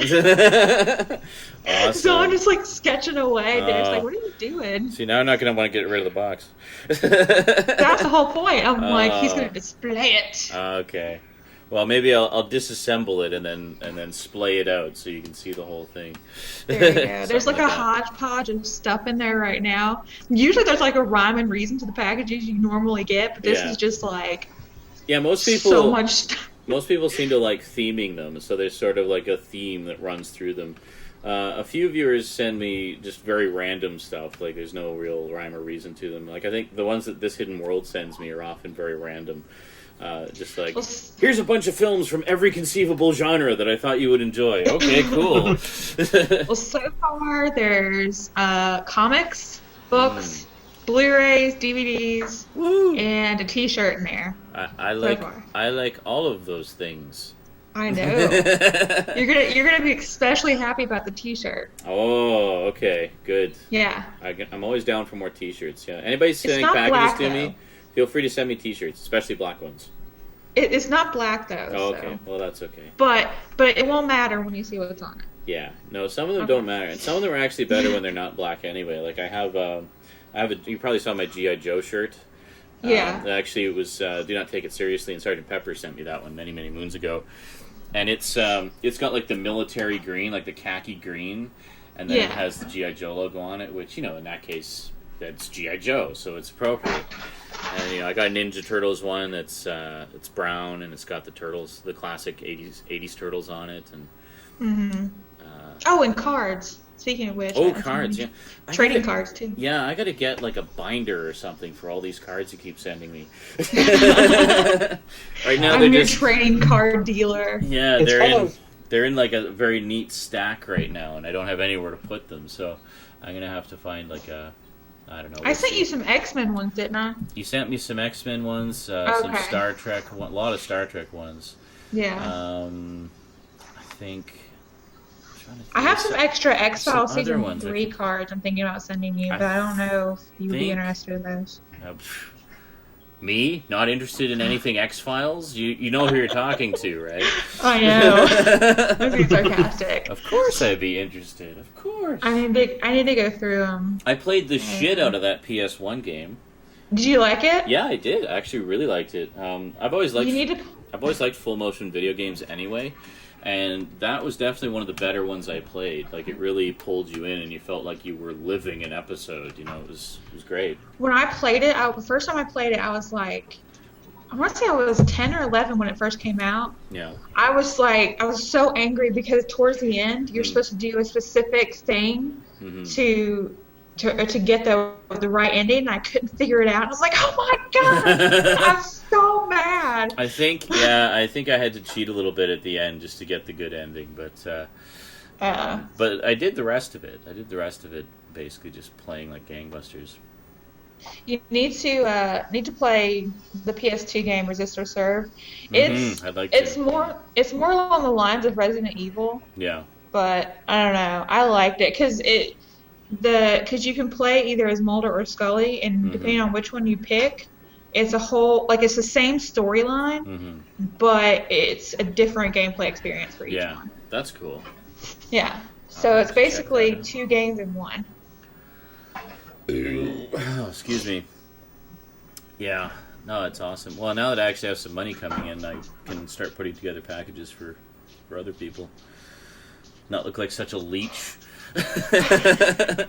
Yes, send me all the things, and I will amass them. I like sending you packages. I like sending packages too. Like, contrary to popular belief, I'm actually a very generous person, but I just have not had the means. Like, I've barely been able to make ends meet. So it'll be nice to, once I get things settled down, like as far as, I gotta get desperately need some computer upgrades, gotta replace some equipment that died on me, and stuff like that, and obviously get the bills caught up. That's the top priority, but that'll be done by early next month. And then once all the sort of immediate concerns are dealt with, then I can start doing more fun stuff. So really want to get the Doctor Who collection finished before the end of the year too. That's a big goal, because I'm so freaking close to having all of the classic series. I need I think 38 more volumes, and I'll have all 38? Of the classic series. Yeah. Oh my goodness, that just seems like a lot. Well, the entire set is 120-something volumes. Oh, wow. So I've got about 80 of them right now. A little over 80, I think. So mostly ones I bought myself with generous donations from viewers, and then also ones that were donated by viewers. Such as the recent couple of packages. So there's one from Nordstar, and then the one from Raz. So those definitely helped. It's good stuff. Yeah, your collection is definitely Troy cute. Mine is Troy mentioned so Laserdisc. compared to yours. Yes, I need to get a replacement Laserdisc player as well. Or at least get my current one repaired. I think I need a replacement, though, because mine was actually kind of on the way out for a long time. I just kind of kept it going. So, there you go. See, that's the remnant. Well, it's so cute. I have what? It's such a cute collection. I know. That one little shelving unit. Aww. Well, the middle one's is too deep. The middle one's too deep. Oh, okay. Well, there you go. With some stacked on top, and then these are the Blu-rays with tapes behind them. I have more Blu-rays, but they're all in the bedroom. Gotcha. And then see, my meager comic collection. Mine are, I guess, I got my TV in the way here, but anyway, I had to move it out of the way to make room for the filming in the Halloween area there. But anyway, mine are just one deep, but then there's VHS behind them. So all those DVDs you see there, they all have VHS tapes behind them. Every single one. Yes. See, this is the only shelf I have right now. So until I get is that the Walmart ones? This one, no, this one's from Target. Oh, okay. It looks very similar to the Walmart ones that I picked up. The Walmart ones are actually wider, lengthwise, this way. Oh, okay. But they're about the same in deep-wise. Mm-hmm. But yeah, this one was from Target. Yeah, depth-wise shelving units seem to be pretty standard. The old ones that I got from IKEA that everyone always asks me about are about the same depth as the Walmart ones that I got. There's really not a big difference between them. The main difference is the width of the shelves. The IKEA ones can hold way more. I can fit about 60 DVDs across on one shelf on those. Oh wow, that's nice. Individual keep cases, and then the Walmart ones, I think I can fit about 40, 45, something like that. Yeah. So. Yeah, I think these. Well, I've got really thick sets, so I can't remember. There's not really a gauge, but. Yeah. It fits a good bit. I just need to get a separate shelf specifically for my DVDs, because this did hold all of my books, but right now I've got all mostly paperback from the bottom, and then a bunch of hardback scattered on it. See, it's funny. Some people accuse me of being a hoarder because I have a huge collection, but of course we all know that that's not true. I just happen to have a huge collection. But I mean, think about it this way. It may seem that way because I'm in a one-bedroom apartment right now. But if I was in a house, then all of this whole collection would be in one room. It would be the library room, and then all the other rooms would be just wide open space. I'd have a separate room for the home theater or whatever, or even just the living room with a projector and stuff, and then keep the actual collection in another room. climate controls and stuff to keep it all. Yeah, we have a second bedroom, but right now it just has all of the boxes we haven't unpacked in it yet. Yeah. And eventually, when we get more funds, I'm going to try and turn it into like a library. The office / just because I've like a regular Nintendo, Dreamcast, GameCube, Sega Genesis, Sega Saturn, Sega CD, Sega 32X. Wait a minute, you have all these? Yeah. Wow. That's awesome. The great part, listen to this. Someone gave me a big Rubbermaid container. It had like 3 NESs in it, 3 original NESs. Wow. One was a European version. Yeah. Oh wow. Which I ended up selling. Yeah. 3 Dreamcasts. Holy Moses. 2 32Xs, the Sega CD, a Sega Genesis, which I actually have 2 Sega Genesis now. Really? Because of that. Yeah. Do you have like different models, or are they both the same model? I think they're both the same model. You can tell. You can totally tell the difference. The wider one. Yeah. Why it's a Model 1. Yeah. Yeah, the model with like the volume slider on it. I have the wider. Yes. Yeah. Okay, that's the Model 1. I've got that one. Yeah. I used to have one of those. Actually, and then it came with the 3 Dreamcast, a ton of Dreamcast controllers. So if anybody needs a Dreamcast controller, let me know. I may actually talk to you later about a second Genesis. Because I have 3 Model 2s and none of them work. Oh, really? They finally, the one I was using finally farted out on me. Oh, really? Yeah, so, I can't imagine. But the Model 1s were much better built. Yeah. Yeah, I really liked my Model 1. My Model 1 was the one that got stolen by the eventual ex-girlfriend. Luckily, it was before I got the Sega CD, so I ended up getting the Model 2. It must have been one that was fairly new, too. So I got the Model 2, and then I got the Model 2 Sega CD to go with it. Neither, which what I really want to get is sold them many moons ago. What I really want to get is the Sega, not Sega, Super Nintendo. Yeah. Because that was the console that I grew up on. Yeah. So that's the one I really want to get. The SNES was my most sought after recent acquisition. AC says he modded a Model 2 for his JAMA cabinet. JAMA is a type of arcade board for those who don't know, like the actual circuit board that goes in an arcade machine. The cool thing about JAMA, it was basically like a cartridge system for arcade games, where you could take like a daughter board with another game on it, jam it into the JAMA, and you'd have a whole new game. I remember my friend Jason had a couple of JAMA boards, and he was telling me about them. Great the most idea. Notable, the most well-known JAMA board is actually the Neo Geo. Oh, yeah, there you go. The Neo Geo gets big black cartridges. You can actually buy them with boxes and manuals. They're the world's largest cartridges, actually. Are they really? They are literally... They had 2 cards in them, didn't they? It was like they had 2 double cards. Carded? Yeah. They were, if you want a comparison size, they were about the size, and I shit you not, of this set. Damn. They were just like, he's like, you want any to play excuse a game? to show off his I Am Legend Blu-ray set, I tell you. But yeah, they were massive. There's even a joke in it that was never shown on AVGN where he puts one on a scale and just goes, "What the fuck?" Yeah, they were pretty huge. Yeah, I remember the big deal about the Neo Geo was the home system used pretty much the exact same hardware as the arcade games. So you were literally... They were the same hardware, just modified for home use. Yeah, so it's like you were literally playing the arcade games in your home. Mm-hmm. And it was also pretty innovative in that they had a save game system where you could save your game on your home Neo Geo system onto a little memory card, take that memory card to the arcade, plug it into the arcade machine, and continue your game in the arcade.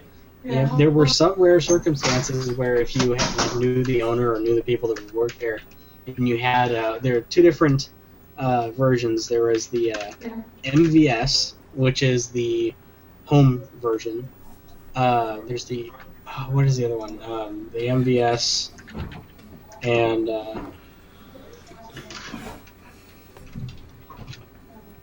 while you're thinking of that, I'll just answer Duncan's comments here. He says Yes, the Model 1 Mega Drive Genesis it was called the Mega Drive in the UK for the two people who don't know that. Is the best for connecting to TVs because it had composite. The Model 2 has an annoying 9-pin connector that breaks. Aha! However, with the Model 2 plugged into a Sega CD, the Sega CD had composite. So that's how I would always hook it up. The AES, that's what it is. The AES. The AES was the arcade unit, and the MVS was the home unit. But what was cool, the MVS and the AES used the same cartridges. Mm-hmm. So you could actually, if you knew the guy, if you had an MVS at home and the guy had a modular AES arcade machine, a Neo Geo arcade machine, you could actually go up to the guy and go, hey, I see your Gigawing, arcade, I want to play Metal Slug. Here's the cartridge. And he would open it up and he would plug in Metal Slug. And you could play Metal Slug in the arcade. That's crazy. Your copy of Metal Slug on an arcade machine. It was such an innovative idea, like really bringing the arcade experience home and having the arcade and home versions talk to each other like that. The problem was the system and the games were just so freaking expensive. Like I don't know anybody who ever owned one. I mean, it was such a great idea, but it was just way out of the league of most home gamers. But I got to give them points for innovation for sure. But I know even though the home system may not have done that well, I know the arcade games were hugely popular. Like I saw Neo Geo machines everywhere. Well, although I imagine that the configurability of them, it was really attractive to arcade arcade owners because they could swap out games really easily. You were really lucky too if you had a nearby arcade that had a 4-port modular AES machine. Yeah. That means with a switch, it had 4 games plugged in. You could switch between them. So like this arcade machine, this maybe model Samurai Showdown on the side. Yeah. You could talk to the manager. He'll flip a switch and it'll become everything from Windjammers to Metal Slug to Final Fight. It'll just switch. Yeah. And or it'll be a button combo on the gamepad. Yeah. Duncan says, I have a Neo Geo Pocket, the black and white one. Yes, I know I should have the color one, lol. Thanks, Sean. Now I have an excuse to finally get a Sega CD. Yeah. I would assume the Model 1 is much the same way, but the Model 2, I think, I would imagine the Model 1s are probably all breaking down by now because they had the pop-out tray and stuff. But the Model 2s had just the pop-open lid, so I would think a little more durable. They are a bit more durable, but they do tend to break down just as bad because they really rely heavy on. Good lord! There's some heavy construction going over there. I don't know. But they do rely on the discs being pressure sensitive, pushed down, and those. Those the tabs clips or whatever. The tabs that hold the lid shut can get bent down over time, and it won't press and it won't read the disc. Also, the annoying. Model 2s had really, really crappy little resistors on them. Mm-hmm. So those things were pop resistors like crazy. Oh, really? So you'd have to put a lot of people got around with it by putting a little circuit breaker. AC mentions the Model 2 has stereo sound coming out of that 9-pin, whereas the Model 1 didn't. Really? So the Model 1 was not stereo. I did not know that. See, that was one of the reasons I liked the Model 2, was because I could plug it into... I could record games on my VHS, a hi-fi stereo VHS machine, and have stereo... And I could put the sound through my stereo and have stereo sound. I was like, oh my god, stereo video games! It's the future! Of course, now everything's in surround sound, but whatever. Stereo was cool in the 90s, okay? And I just realized that whole Neo Geo talk, I got the names backwards. Oh, really? AES is the home machine, MVS is the arcade machine. Ah, okay. There you go. I never heard of Neo until I started getting into game collecting. Yeah. It was late 90s, like 2000, 2001, is when I first played Metal Slug. Yeah, and that's when I started learning about Neo Geo games. The only consoles that I ever had, like that my parents ever bought me, was the Super Nintendo and the PS2. That was it. The ones my parents bought me were a Radio Shack Pong game. It was the first video game I ever played. And then in the early, I guess it was 1982, bought the ColecoVision. And then in 1983 or 84, bought the Atari expansion module for the ColecoVision. And nice. That was it. Oh, and they also bought me the turbo steering wheel thing, which that thing's cool. which unfortunately disappeared somewhere in my travels. However, I was just my friend Jason, yes, from MMC Retro, Video Letters Jason fame, was in town recently. Well, not in town, but on the island recently, and he gave me a call. And we chatted for like an hour and a half, just getting caught up. We haven't actually sat down and chatted for a long time, so it's great to hear from him again. And he said, we got to talking about, the old video games, the old video game systems. He used to have a Coleco Adam, which was the home computer made based around the ColecoVision. And so we would trade cartridges all the time. Like we would swap cartridges. And apparently he's been shopping. He's always been a classic, retro video game nut. And he's been shopping around for some old ColecoVision stuff. And he got his hands on not one, but two of the steering wheel attachments with the turbo cartridge. And nice. He asked me, do you still have yours? And I said, no, mine actually, that's the one ColecoVision thing I don't have anymore. It disappeared in one of my moves. And he says, oh, well, I'll send you my extra one. Like, yes! Nice. Awesome! So you got a steering wheel coming in the mail? At some point, yeah. It's probably going to be like a year from now, knowing me and Jason and our, how prompt we are with mailing things to each other. But yeah, I mean, nice to know that at least the wheels are turning there. So I might actually get the turbo steering wheel again. Jason's probably going, so, still waiting on that video letter from 2004. Yeah, actually, you're not far off there, Garbage Gamer. The last one I made for him was 2008, and it's packed with teasers and trailers and the motion comic from the original Dead Space, coming soon. And lots of footage of Rosie when she was about 4 months old. So, there you go. And I still haven't mailed it to him. It's all done. I made it. It's this big, elaborate 8-disc epic video letter, just jam-packed full of stuff. There's even stuff in the menus that are relevant to the video letter. Like I made this whole big interactive thing. Well, that's a nice pile of food you got there. What you got? Steak, yes. Green beans, baked potato, mushrooms. Is that what I'm seeing there? Yep. What? Who has food? Nice. Oh, There it is. Oh, it looks so Very good. good. Is that steak? that does look like food. Yeah, steak. Did you do that on the George Foreman? Yeah. Nice. I could tell from the grill marks. Yes. It's like, well, I We've know been Cass overdone. wouldn't barbecue anything, so George Foreman. I think Those I'm are welcome actually to use really barbecue, but handy. it's I kind of miss mine. Yeah, I still have mine. I don't fire it up that often simply because it's a pain in the ass to clean. Hidden secret. It You don't have is. George Foreman, but you got a waffle iron. It's the same thing. Pretty much. Well, the only difference being you can't really drain the fat from a waffle iron. Just put a piece of wood underneath it. Just tilt it up a bit. Just tilt Redneck. it, let it all drain. Yeah. Is that no? You can have Yeah, so- unique food. You can have waffle steak. That'd be interesting. You should take the waffle iron, put a piece of wood under it, and market it as the Jeff Foxworthy grill. Yeah, there you go. We had some. There We you had some go. really good. Well, it wasn't really like traditional steak. I took like thin pieces of steak, and Derek cut them up, and I put it in a pan with what was it, cream of mushroom soup and roasted tomatoes, and let it simmer and cook. And oh my god, it was amazing. Cream of mushroom soup is just a great additive to so many things. I mean, you can just eat Oh, it. yeah. You can just eat it on its own. You can Ooh. throw some chunks of chicken in there and make like cream of chicken mushroom soup. Or what I like to do is when I make a slow cooker pot roast or stew or whatever, I'll put that in as like the middle layer. Cream of mushroom soup, and then it just gives it this nice consistency. You get the nice, if you get the good stuff like the Campbell's or something with actual chunks of mushroom in it, then you get little chunks of mushroom in there, and it's just great stuff. Love it. Yeah, my favorite thing to do. I love Crock-Pot cooking. My favorite thing is Yeah.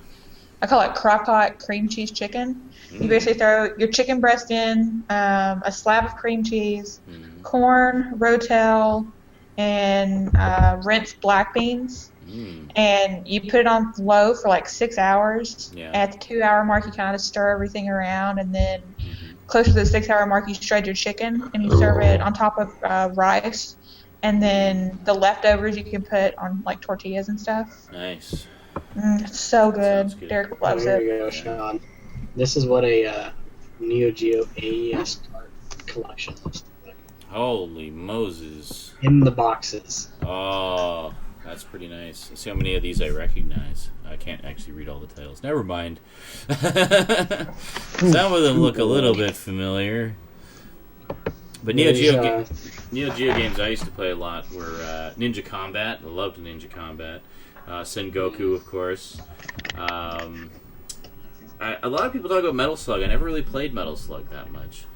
I'm going to get you all the Metal Slug games I remember you to play them. Yeah, I know. From what I've seen, it totally looks like the kind of game I would really enjoy. Very Contra-esque and Welcome back. run and gun.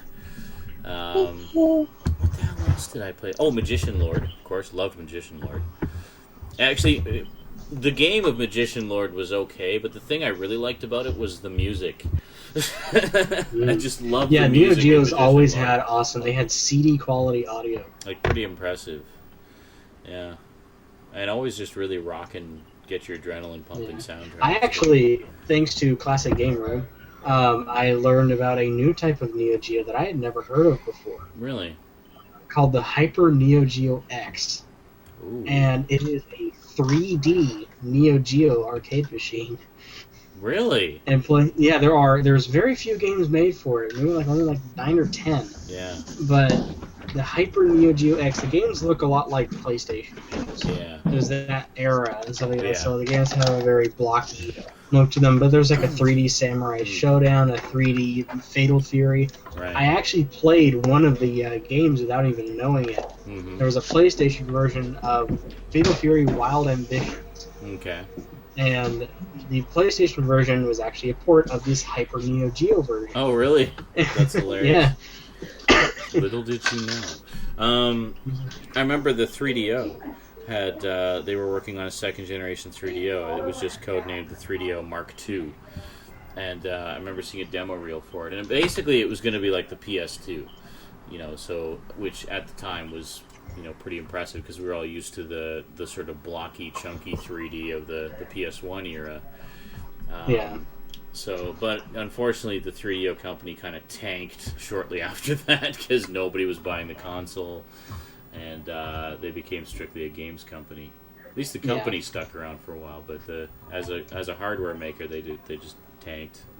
Yeah. So here's a picture of the board with a game inserted. The darker. Duncan says, "Oh my God! All this great talk about retro systems will get me on eBay again. Lol, I'm supposed to be selling." That picture there, the darker gray is actually the cartridge itself. Yeah. Okay. So that's the Hyper Neo Geo 64 is what it's called. Oh, right there. Okay. The dark. It looks like a James Bond briefcase or something. The cartridge. Yeah, the lighter silver is the arcade machine parts itself. The darker silver is actually this click-on metal tabbed thing that you just thunk. Crazy. Right on. Wow. But it plays these awesome 3D games. There's a 3D Samurai Showdown. Nice. And like the N64, they all have many of 64. I wonder how many of them there are ports for floating around out there. I don't know. I just found the Neo Geo Gold X on eBay Oh, there you go. for $150 Nice. plus $30 shipping. Duncan says, "Oh, SNK hardware porn."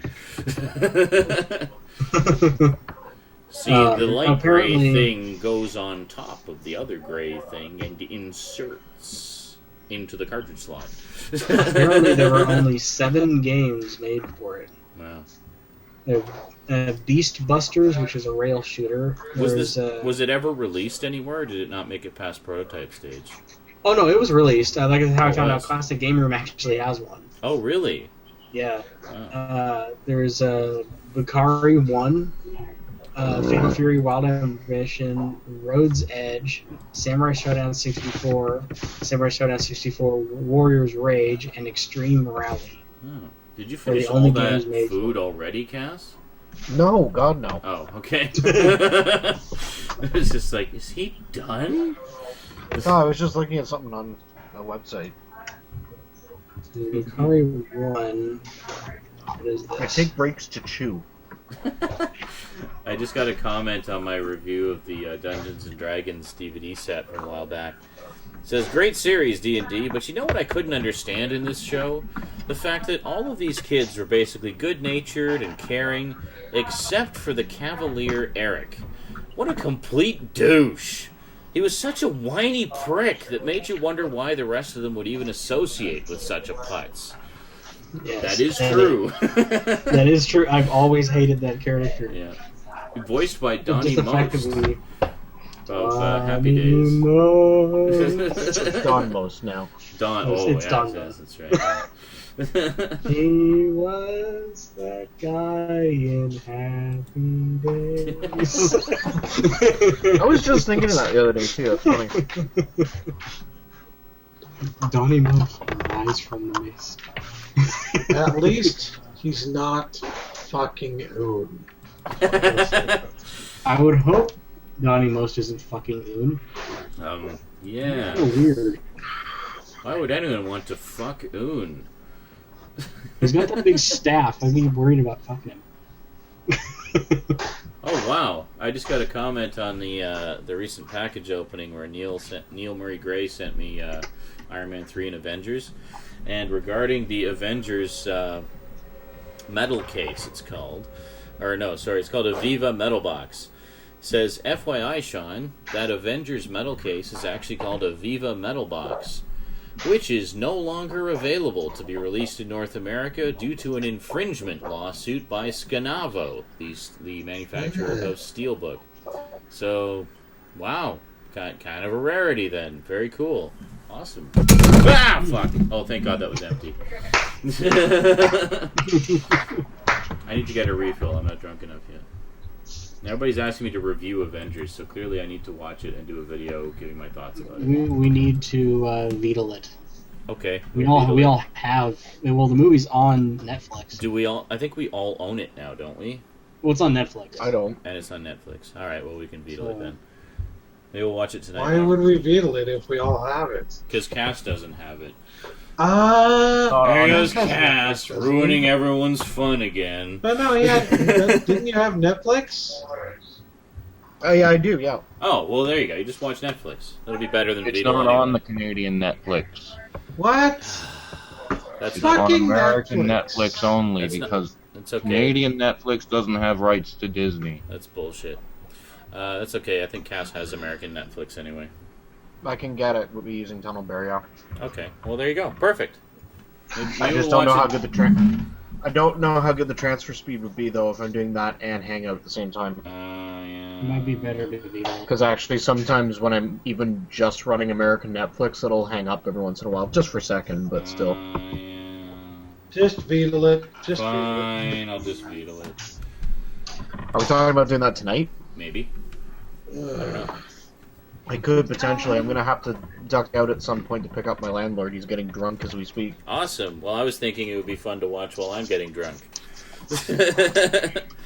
Cass. Guess what I'm sitting on? A better chair? Holy crap, A Duncan. better get caught chair. up. I thought I was Yeah. behind. Yep. Duncan says he still has yet to see Iron Man 2. Really? Is that the only one you haven't seen, or you've only seen like Iron Man and Incredible Hulk and nothing after that? Sean? Yes. Cass? I haven't seen any of them. Well, we're not starting with Iron Man. We can go back and watch those another time. That's fine. We'll just I actually I was just just- finally watched Iron Man 3, which is pretty good. I haven't seen it yet. I've seen everything up to Captain America, so I still need to see Avengers and Iron Man 3. 2 and 3 were the only two I was missing. But I have And long then- since seen them, so. Yeah, I've seen all of them up to that point, and then of course Thor: Dark World or whatever it is coming out. I think this I'm month. excited for that. It looks good. It looks. be honest. It actually does look pretty cool. It looks pretty epic. I'm hoping to see more Asgard stuff in this one because I really liked the Asgard scenes in the first one. I think there is a big thing for Asgard, from what I understand. Good. More Asgard. Damn it. I need to rewatch first Thor because I've only seen it once. I've only seen it once as well. I did like that Joe Michael Straczynski had a cameo in it, though.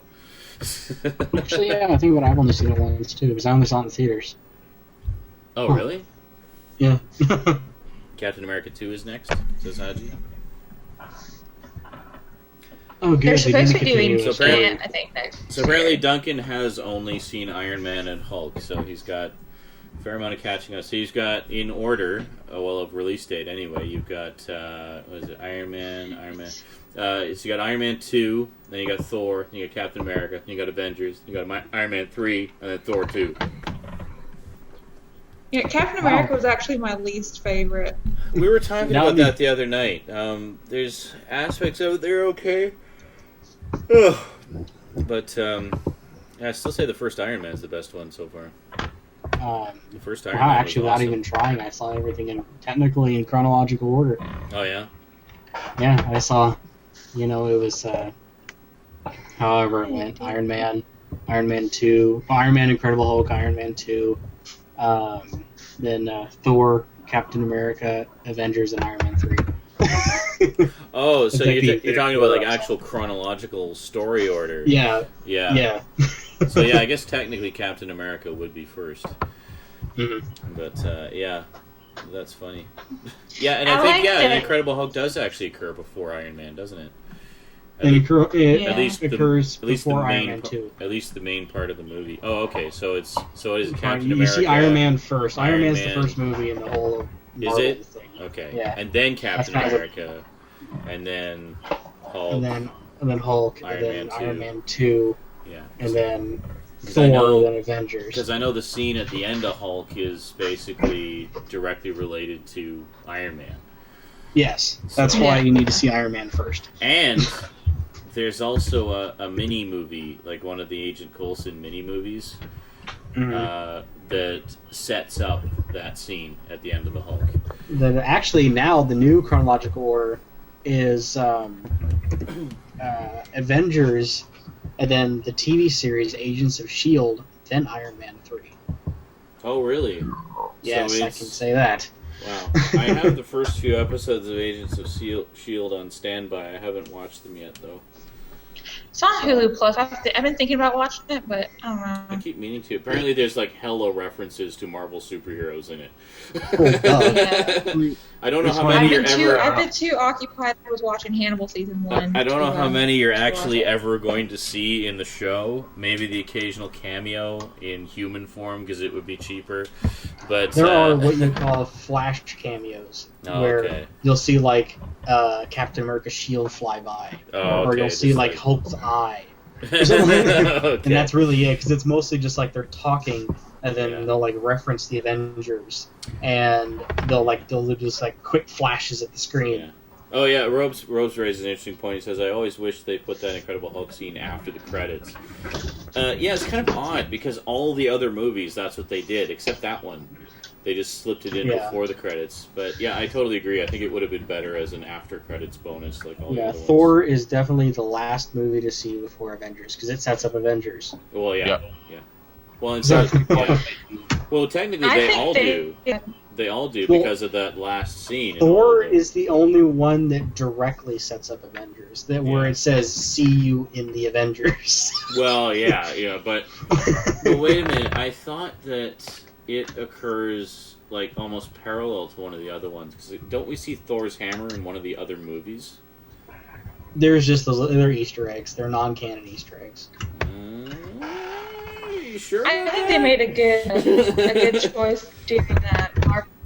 Mark Ruffalo as the Hulk in Avengers? I've heard he's really good. Yeah, he had a better one than Edward Norton and Eric Bana. I think his look, like he has that. I don't know. I can't describe it, but Eric Bana and Edward Norton didn't really do it for me. I actually liked Eric Bana as just because I like him as an actor. Well, and I like Ed Norton as an actor too, but I didn't really buy him as Banner. The only But speaking of the Easter eggs, real quick, the only Easter eggs that I know of were the ones in the Incredible Hulk movie.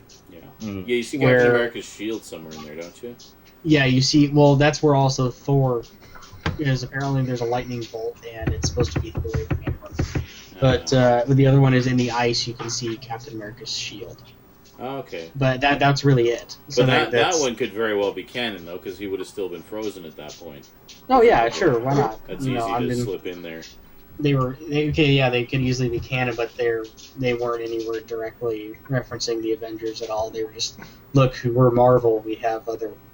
Well, no, I mean they They were probably referencing the later movies. They had planned. Captain America hadn't come out yet. Yeah, it was. I mean, it was always the plan to do that, like to have everything Yeah. connected, like the comics. You know, Like what DC Universe right now is doing with the upcoming Justice League. DC Universe finally getting on the ball with that. DC has had Are the they best. going to do Action Justice League or animated Justice League? No, they're going to do a new live action one. They're basically Live action. Yeah. They're doing the same thing that Marvel's doing. Yeah.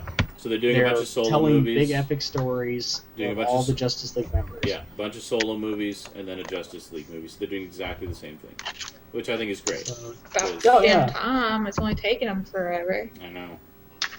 Well, they got to step back and let Marvel do it first, so they can see how to do it. Yeah. I kind of see it a little bit better. Marvel's really been owning the live action movies for the past several years, and then DC I think has been owning the animated movies. Like their direct-to-video animated movies have just been fantastic. They've done such a good job with those. I agree. I do have to agree. As much as I love the Dark Knight, Marvel owns the live action movies that aren't already owned by Fox or Sony. Like they're doing really good with their own property that they already own. Well, yeah. But if The you others, that side, like the X-Men movies and the Spider-Man movies, the others are very hit and miss. yeah, but Like as much as I love, I actually liked the Sam Raimi Spider-Man movies, and I like them too. Yeah, and I liked the first two X-Men movies until they completely fucked up the first two X-Men movies, the Spider-Man movies, except for Spider-Man 3, I guess, and the Nolan Batman movies. As much as I love all those movies, I have to give the flag to Marvel. Marvel has been doing it consistently. Yeah. There's no real bad baddie in the Marvel storyline.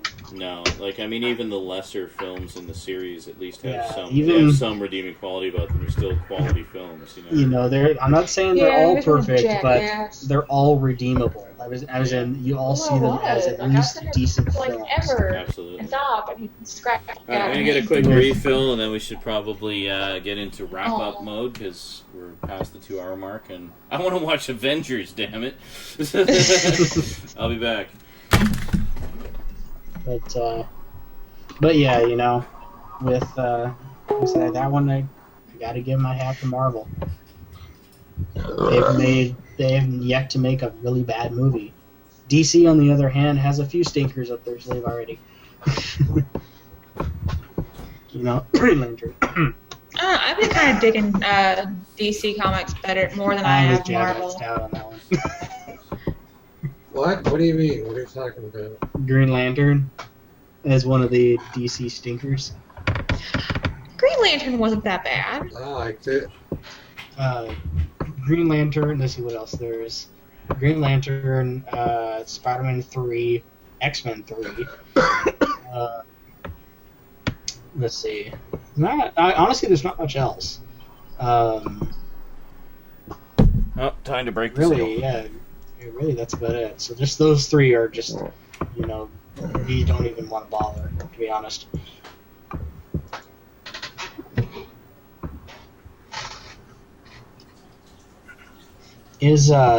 I'm gonna, let's see, I really like X-Men 1 and 2 and Wolverine, even though I'm not big on the X-Men comics. When I saw X-Men 3, I knew something was really wrong.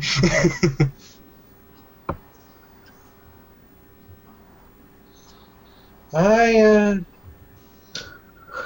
like Green Lantern, but I'm not unwilling to admit that it had its problems. I mean, I was one of the ones to point out how, in one scene, we go from him being under attack to suddenly we're halfway across the city. The editing left something to be desired. So yeah, with DC's track record versus Marvel's. Yeah, DC's what the fuck they're doing. Yeah, DC's bringing up the rear. Well, you know, they're sucking Warner's dick, so they got to kind of do what they want to do, versus what DC should be doing, which is what Marvel should be doing, taking matters into their own hands. You know, co-producing with Disney that also knows what the fuck they're doing. Well, on some Disney occasions, did know what they were doing. at least in And the there's Marvel something to be sense. said for companies who don't know what they're doing, but they stay out of it, like Nickelodeon. And they don't always do that, but sometimes they do. And you know what they do? It's fucking genius. What? Nickelodeon. Oh. I said there's something to be said for companies who stay out of it because they don't know what the fuck they're doing. And brilliant stuff gets made anyways. And that, I was for mentioning example, the- Invader Zim. Oh, yes. Like pretty much every Nicktoon that came out in the 90s, like fucking Ren and Stimpy. Yeah, I was trying to think and mention the stinkers that DC cooked up versus Marvel's pretty much almost flawless track record. And so I can only come up with 3, to be honest with you. Yeah. There was X-Men 3. Yeah. There's Spider-Man 3. Yeah. And Green Lantern. Yeah. And those are the really only ones I could come up with. I mean, like, and honestly, not X-Men, but Spider-Man 3 is a hit and miss with some people. Yeah, and so is Green I actually Lantern, liked it. I didn't really have a big problem with Spider-Man 3. X-Men 3, yes. Green Lantern, I really didn't have a big problem with that one either. I know a lot of people did, but I enjoyed it for what it was. I included because Green of Lantern. its mixed reviews. I think the animated version, the animated film that came out around the same time, First Flight, had a way better story. I think it's just a fantastic animated film. Definitely, everyone should check that one out. Robes, that will be no to Punisher, no to Daredevil, and only yes to the second Ghost Rider movie. Yeah, the Punisher movies were actually really good. I didn't expect to like Warzone as much as I did, but apparently Warzone. But I actually really enjoyed Warzone. This is like a Punisher who's been through the ringer for a very long time. Who's been punished. Yeah. and it's apparently very close in tone to the current comics from Marvel's Max line, so, you know, it's good stuff. I actually never watched Punisher. I'm a big Punisher fan. Yeah. I liked, I've never seen the theatrical version of Daredevil. I always liked the director's cut, which I've made no secret of that. I know a lot of people don't, but I do.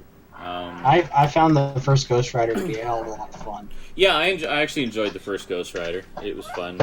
I second one was just like, why are they hating this? This is good. Yeah, I haven't seen the second one.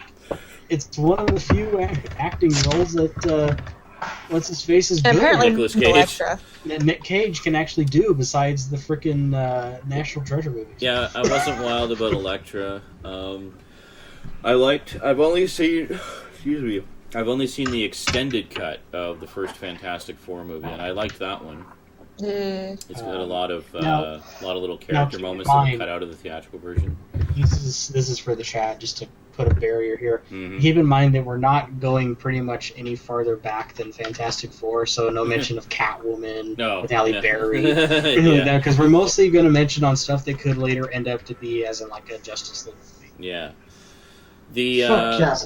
The second Fantastic Four movie, I actually really enjoyed up until Galactus showed up. And I was like, what the fuck did they do to Galactus? I actually haven't seen the second one yet. But everything up to that point, I really enjoyed. Like, I thought they introduced the Silver Surfer really well, and I liked the continued interplay between the main team and stuff, but they just fucked up Galactus. And that was totally Tom Rothman, head of Fox at the time. sticking his finger in the creative pie. Oh, I don't like giant robots, so change Galactus to something else. So they turned him into an all-consuming cloud. Really? Yeah, that was just You turned Galactus into a fucking cloud? Just fuck you, man. Fuck you. Yeah. But I actually have the first Fantastic Four. I want to watch it again because I love the way they portray Dr. Otto von Doom. Dr. Doom. I actually really liked Thing and Human Torch. And their interplay together, like constantly getting in each other's faces and stuff. I thought that was great. And like just right out of the comics. You know, and I love Michael Chiklis, who played Thing. I think he's just a great actor and was a perfect choice. And what's his face, Chris Evans, I thought was great as Johnny Storm because I think he's a really funny, talented actor. You need someone. He had a perfect attitude. He was. I was gonna say you needed someone with a bit of a good-looking smartass, cocky attitude. Yeah, he's a good-looking smartass, you know, which was great. It was perfect. So, yeah, but I think it seems wanted that to lick the screen at Invisible Woman. That was okay. I love Jessica Alba, but trying to turn Jessica Alba into a blue-eyed blonde she just looks weird. This is going to be funny, but she fits more in Machete. Well, yeah, obviously, but I mean, I've yet to see that movie. She's this beautiful Hispanic actress with very Hispanic features, and why did blonde is not very Hispanic? Well, and with blue contacts, which just makes her look weird. It's like, why not just get a blue-eyed blonde actress to be that character? And I don't know. Hell no, plenty of them. It's hard. It's hard for me to say that because I adore Jessica Alba. I just don't think she was right for that role. Yeah, I agree. That's a hard thing to say. She is a fantastic actor. And she's very beautiful. She is like stunningly beautiful. But like Sin City. God, she was gorgeous in Sin City. Like Robert Rodriguez really knows how to bring out the best of his actors visually. She had that grungy hot in fucking Machete. Yeah, and Machete. I mean, like I said, so was Michelle Rodriguez. Michelle Rodriguez, yeah, definitely has the grungy hot thing going on. Oh, I love her. She's so absolutely. Even what's funny about Michelle Rodriguez is even in full camo body armor from Resident Evil, she was still hot. Oh hell yeah! That was the first. That was the movie that put her on the map for me. Like a lot of people say, Girl Fight, but no, it was Resident Evil for me. I forgot what it was the first movie I saw. Yeah. Mind you, we're all genre fans, so of course it was Resident Evil for us. There we go. Oh yeah. Yeah, I still haven't actually seen Girl Fight. I'll have to see that one of these days. I don't know why, but I want to watch Death Proof now. Death Proof. Awesome. Yes. Actually, I think a more sort of Halloween-y one is Planet Terror, if we're talking the Grindhouse double feature. Yeah, but see, like, Death Proof's my favorite. Is it really? Because it has Zoe in it. Like, Zoe Bell's I love her. A lot of people are split on that woman. Yeah.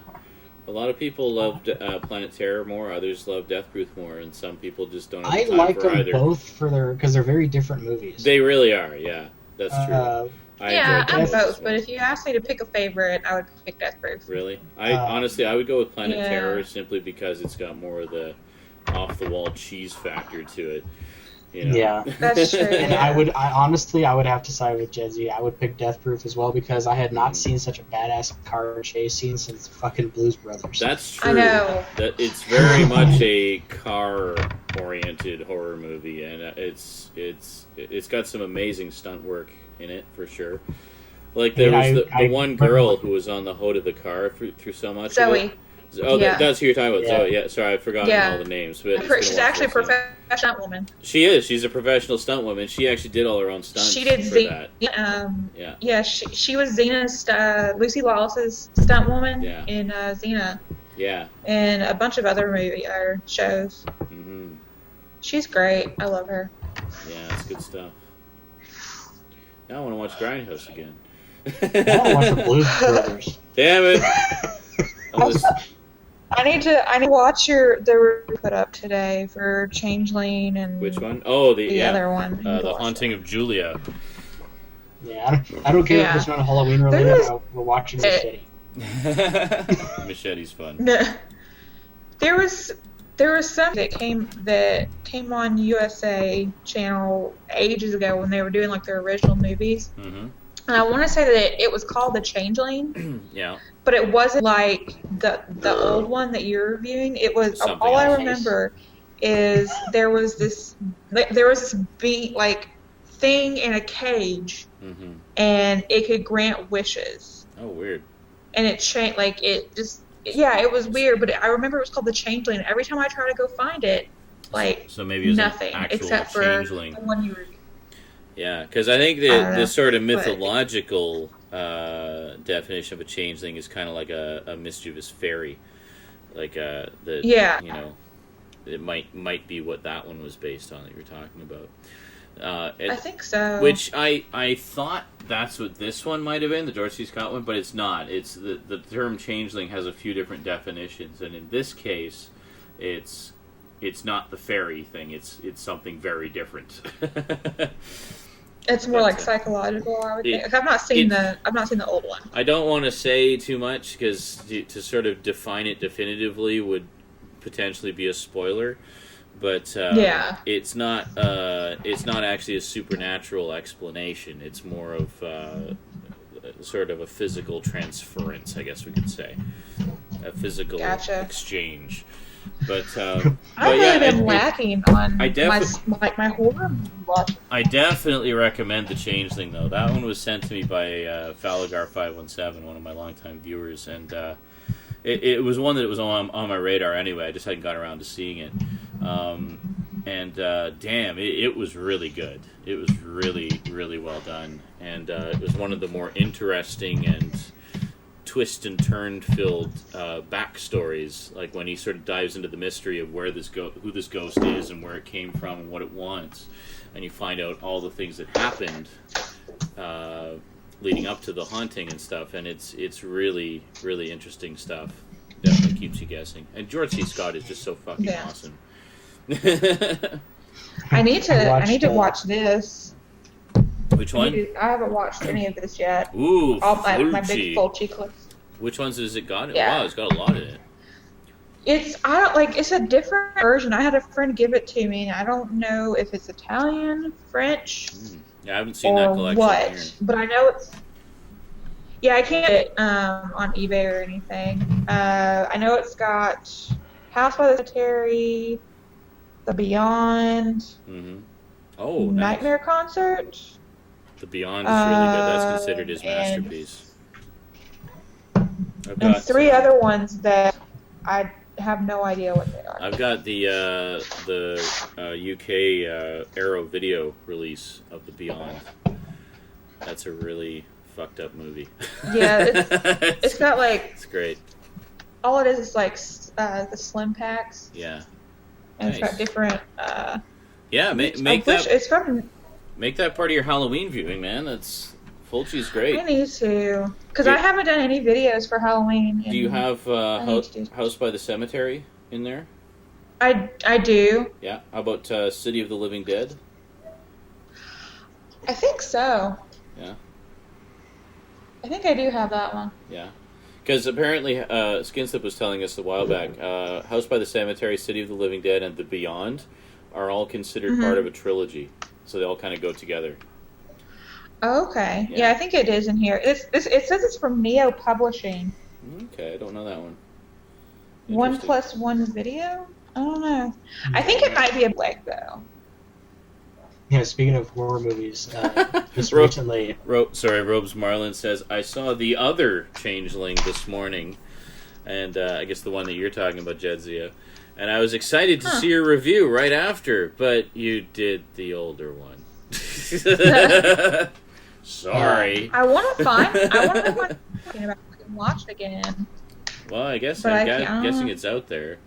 Just gotta find it. It has to be. I was hanging out with a friend of mine, and we wanted to watch a movie. So I'm like, yeah, it's Halloween. Let's watch a horror movie. She goes, okay. So you know what movie I pick out and kind of leave the whole mystery in? Uh-oh. I pull out the McPherson tape. Oh, nice. Pearson? That's the one, it's like a found footage film about a family celebrating Thanksgiving, and they all get abducted by aliens. No, they were celebrating that little girl's, the 8-year-old girl's birthday. Oh, the birthday. Yeah, that's. I think the original version might have been Thanksgiving or something. I don't remember. But yeah, I left the whole thing in that we weren't sure if this was real. Nice. And stuff like that. That's the way you do it. So, I told her that whole thing, and she was terrified the entire time. Good. Until the version we watched had the cheesy music with the end credits and the director. Oh, well, yeah. That is when it all got revealed. Yeah, I've got the original version of that kicking around here somewhere. I think it's hiding. The one that was sent to you? I think it's hiding on a spindle. It's mysteriously vanished.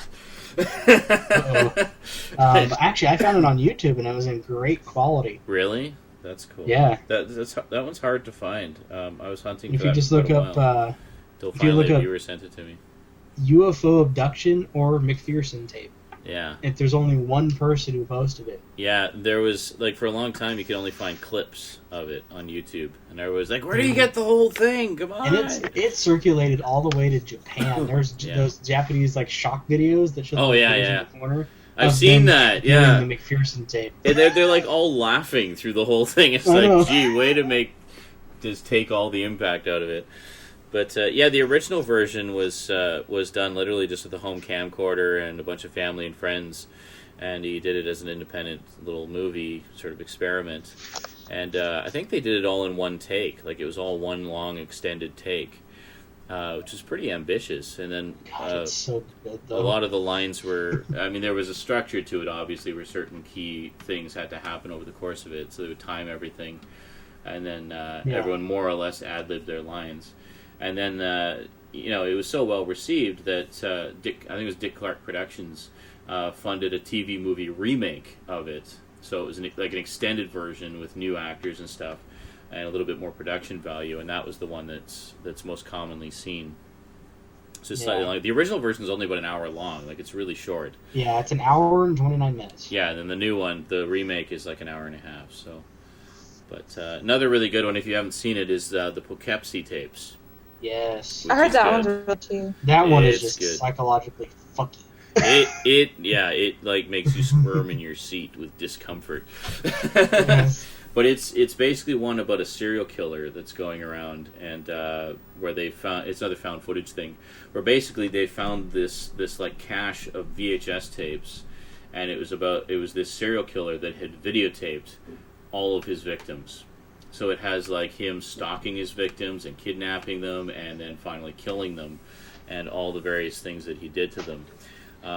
So it's footage from the actual tapes interspersed with an FBI sort of education session where they're training new agents to track these kinds of killers and stuff. And they're saying this will give you some example of what it's like on this job, and some of you won't be able to handle it, some of you will. But we're just going to show it to you as it is, and stuff like that. And it's really well done. And for whatever reason, it's never got a wide release. You can actually only find it on the torrent sites. It's only available as a download. I think it's owned. I think it's owned by MGM, but for whatever reason, they've never released it officially, so you can only get it as a download. But it's definitely worth checking out. I've watched it a couple of times. We watched it, I think, last Halloween. I showed it to the gang here. Yes. And I cannot get that ending scene in that movie out of my head. It's really freaky. It's definitely one of the best found footage films I've ever seen. That interview. It's just oh God, yes, the interview. Yeah, basically the aftermath. Yes. We don't want to say anything, obviously. We don't want to spoil it, but just... No, but if you could tell by my reaction, it'll fuck with you hardcore. It fucks with your head and it breaks your heart all at the same time. It's really, really very powerful stuff. Do you have any plan to do any group Halloween movies? Group Halloween movies? We've done a couple. We've done a few. We did that one. What was that one called? Which? Oh, the one with the big cliff and all the... jumped off. The Dark. The Dark. Yeah, The Dark. The Dark was good. Oh, is that the one you just reviewed? Yes. Yeah. Okay. It's kind of Silent Hill-esque. It has Sean Bean in it. Poor Sean Bean. Poor Sean Bean. He's never the one. He's always the one stuck in reality. That's right. Yeah. What was I gonna say? What else did we watch? Well, and we did the two that I just reviewed today. We actually watched those as a double bill one night: The Haunting of Julia and The Changeling. Well, next time you'll let me know, and I'll hop on and watch we'll be it. doing them pretty regularly between now and the end of the month. I mean, there's a lot of stuff we want to watch, so just hit us up on Facebook, and we'll include you in the fun if you want to be part of it. We'll gladly rewatch the stuff we watched last year. Yeah, just and you found. I mean, just whenever you do it, just send me a definitely. Facebook message. If I can come, I'll come. If I can't, I can't. Then, Cool. But yeah, just shoot me a Facebook message. Yeah, you bet. And I'll definitely try to come. No, there's a lot of stuff we want to watch. We keep talking about doing the Universal Monsters saga, like sort of the I'd main love one. to do that. Where we want You to need watch. to, because I've never seen them. We want to do specifically, we want to do the ones that are actually properly connected together. So it'll be Dracula, the first three Frankensteins, the Wolfman, and then all the ones that have all three of them in it. So it'll And then probably, we can rent Monster Squad. yeah, it'll be like a big. Well, no, back in the Universal Monster era, they had like House of Frankenstein and House of Dracula and Frankenstein meets the Wolfman. This was all like what I call the Monster Mash trilogy. So they had all of them in it, and it actually is a continuation of the original movies. So Yeah. So I figured we'd sit down and watch all of those, specifically the ones that are connected together in that series. So that's like, I don't know, 6 or 7 movies, I think, total. So Okay. it'll be pretty awesome. So over the course of a couple nights, probably. I say day after Halloween. I would like to watch Young Frankenstein. Oh, I'm watching that for Halloween. Shit. I don't know. well, you know what we I've never should. seen You know what we need to do then? We need to make this happen. Is we need to watch the first 3 Frankenstein movies from the 30s, and then watch Young Frankenstein. Yes. Yeah, we meant to do that last year, but we didn't. We need to do that this year because Nailing I'm that telling shit. you will get as great as Young Frankenstein is, you will get so much more out of it if those 3 movies are still fresh in your mind when you watch it. You will get so You'll many get more more of the little references. jokes and references in it, having just seen those, because it makes fun of all 3 of those. It's still, I just laugh my ass off every time it switches to Igor. Igor, oh, Marty Feldman as And it- Igor was yes, great. and Yeah. his hump keeps changing sides. Oh, yeah, that's right. Yeah. Werewolf, What's- their wolf, what was- their castle. I did watch that new Curse of Chucky the other night. It wasn't. I don't know how I Not feel quite about it. in the same league, I don't think. No, I was just saying, because I meant to throw that in earlier, but yes, Ben. Dracula's daughter, and Mark of the Vampire. Yeah. Mark of the Vampire. Are you talking about? Do you mean Return of the Vampire, the one with Bela Lugosi? Because I know that one wasn't actually done by Universal. It was kind of unofficial. I don't think it's considered part of the canon, though I know some fans do like to consider it part of the canon because it's Bella, of course. I have that one. I haven't actually seen it yet. It's on one of the Mill Creek sets that I picked up recently. But didn't yeah, they I also love all do a those movie ones. about Dracula's dog or some shit like that? Oh, I'm pretty sure there's Maybe. Well, the original Universal ones, you had Dracula and Dracula's daughter, which Dracula's daughter is actually a proper sequel, so we'll probably throw that one into the mix, although it isn't really referred to in any of the later ones. Then you have Son of Dracula, with Lon Chaney Jr., in my opinion, horribly miscast as the Count. I think he's great in everything else he does, just can't see him as Dracula. What else was there? I thought there was... Yeah, Universal didn't actually do very many Dracula movies. They did like those. I think those are the big 3. And then... Oh, yeah. well, then, of course, there's a Spanish version of Dracula, which they did concurrently with the English one. But Now, which one Christopher Lee do? Wasn't he Dracula? Yes, Christopher Lee was in the Hammer films, which started in the late 50s through to the early 70s. That's a completely separate series. That's what I need to start doing. Sorry. Yeah, basically Hammer took over the classic characters from Universal and went in their own direction. I mean, they were in color for the first time. you actually saw blood for the first time, and the blood was red, and yeah, and in the case of the Hammer ones, that's a whole different ball of wax. The Hammer ones, they did them all as a big, massive, ongoing, continuing saga. So like all the Dracula ones tied together, all the Frankenstein ones tied together, and I think they did a series of Mummy ones as well. I can't remember. Yeah, but there's only, I think, one. But mainly Mummy the Dracula and Frankenstein ones. Those were the two big ones. That was not. It was technically considered a sequel, but it was actually not canon to the story. Oh, really? This is what reminded me of it. James Rolfe is doing Monster Madness this year, so it's been going on. I keep forgetting to watch him. So there's probably a huge collection that's piled up that I need to watch. I'll be doing a marathon tomorrow. But yes, definitely go out and check him out. Sorry. Ben says he's doing sequels to sequels, I think. Ben says that Creature from the Black Lagoon was the last Universal horror. Yeah, actually, Creature from the Black Lagoon, all three of those were much later than the others. Like the original ones, the Frankenstein, Wolfman, Invisible Man, Mummy, all those were in the 30s and 40s. Creature from the Black Lagoon was like early to mid 50s. And also in 3D. It was one of the early 3D horror movies. Which is hilarious and good at the same time. Yeah, which I guess at the time would have been the old... 3D, right? Yeah, I was just going to say, I guess at the time it would have been the old anaglyph red and blue, because it didn't develop polarized until the 80s. Polarized is what we use now. But they recently put it out on Blu-ray, the original Creature from the Black Lagoon, in polarized 3D, like the actual Blu-ray 3D. So it's better 3D than you would have seen in the theater, which is pretty awesome. So it'd be kind of weird to see some old black and white movie jump out of your screen. Actually, speaking of classic 3D movies being released in 3D, the one I really want to get is the Vincent Price's House of Wax. I was just going to say it's probably House of Wax. Yeah. I need to watch that one. So they did a polarized Blu-ray? Yes, they did. Nice. Finally. That was the one I was waiting for. I was like, okay, if they ever put out House of Wax in 3D on Blu-ray, that will be what makes me get a 3D TV of some kind. So, yes, mark my words, it's going to happen. It will happen. The only version of House of Wax I have is the new one. Yeah. The original Vincent Price one is awesome. And I just sold my DVD of it, didn't I? Yes, I did. Because the Blu-ray came out, so... I don't even remember. Does Paris Hilton die in that movie? Yes.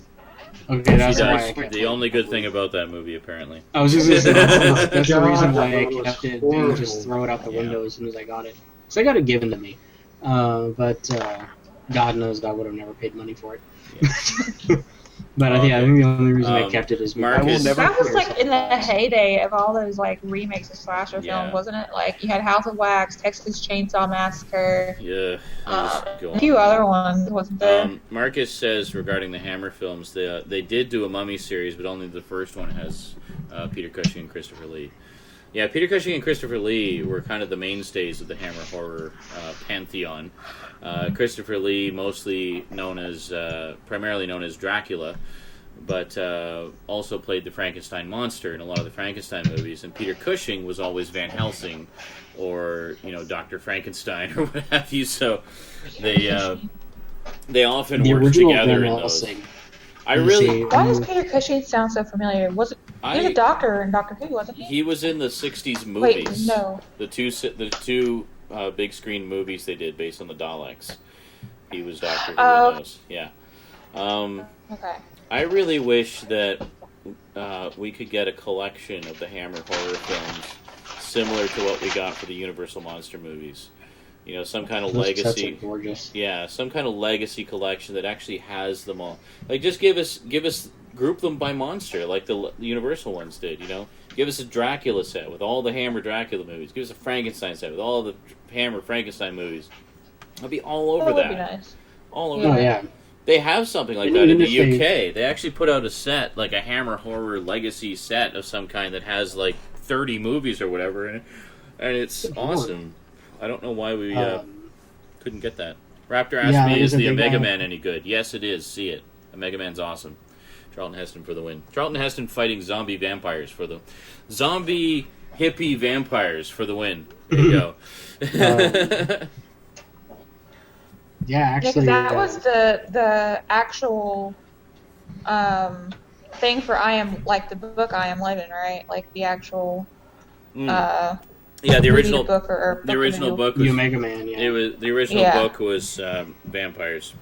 Basically, it was the world had been turned into vampires, and the main character was the last human being, or one of the last human beings, anyway.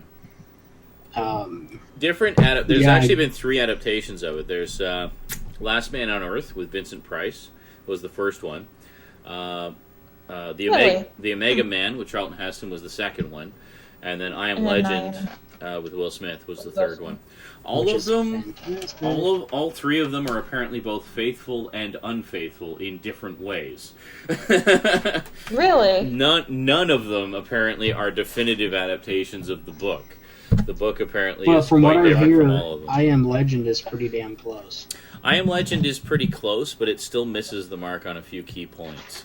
That's the one thing I've always heard about I Am Legend, is one people liked about it, was that compared to the other movies, I Am Legend got closest to the original novel adaptation.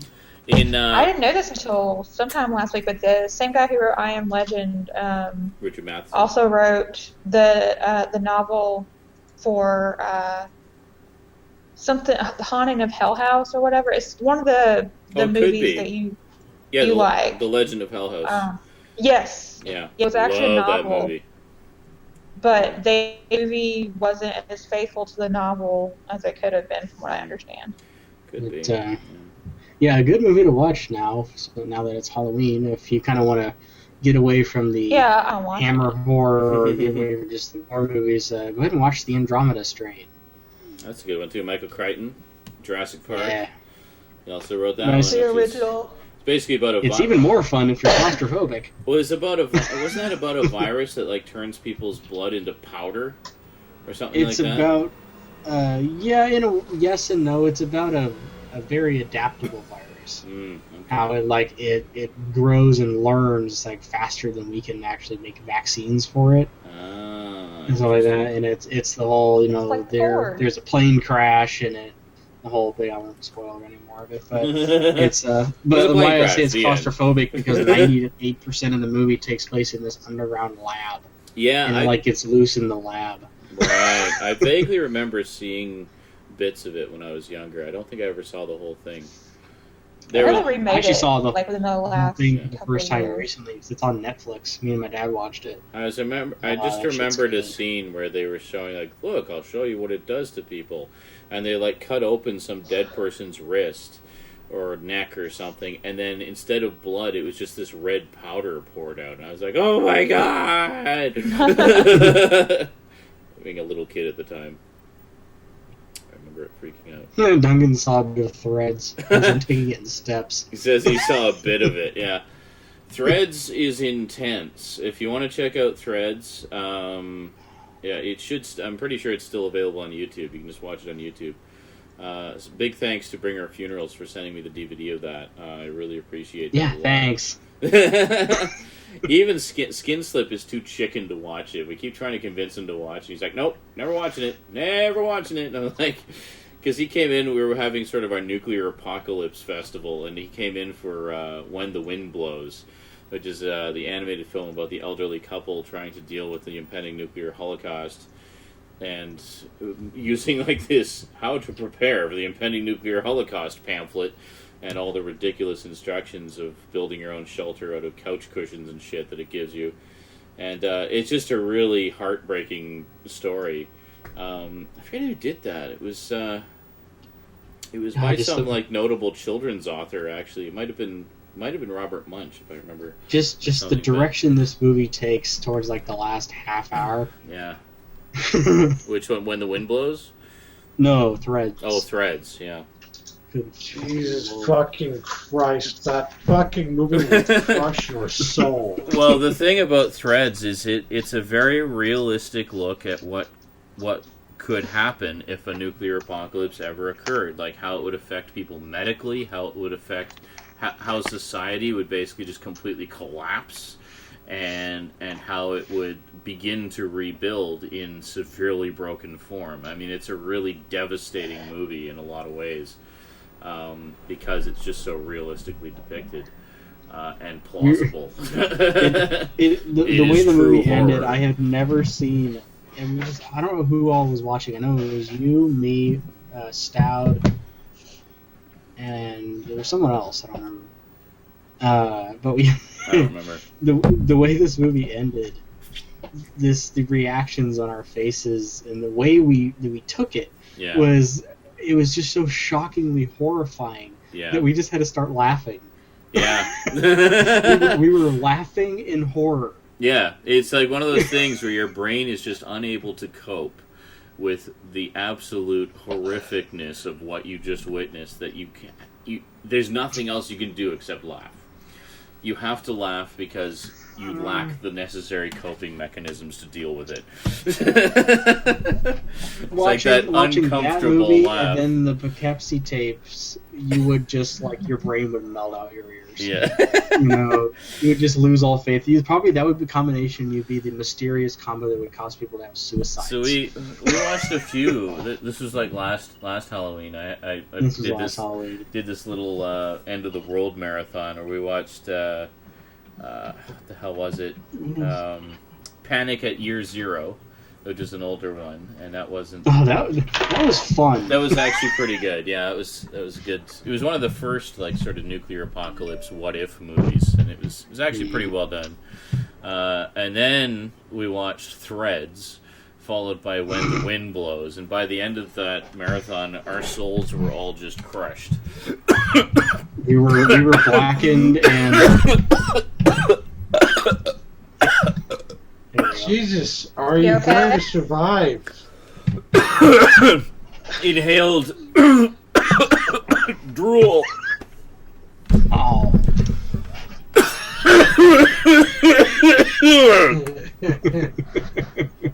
Oh my goodness. We are true friends. He's choking and coughing, we're just laughing at him.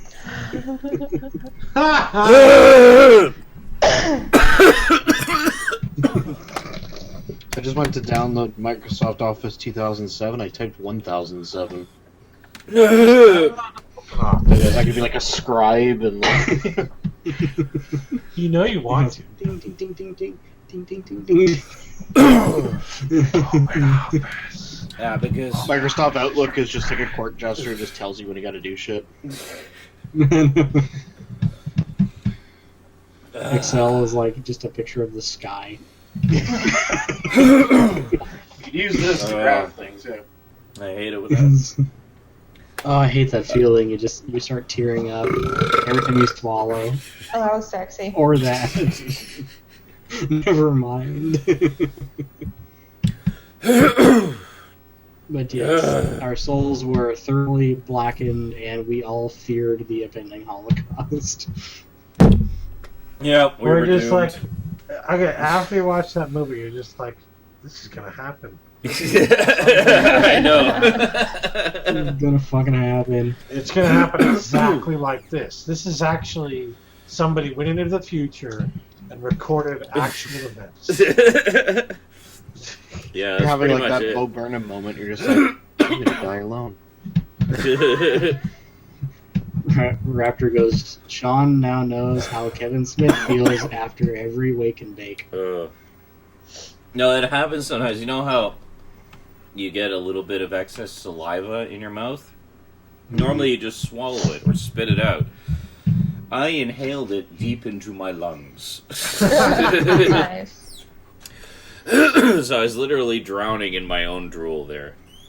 Good job, Sean. Hope you enjoyed that. I happened to be at work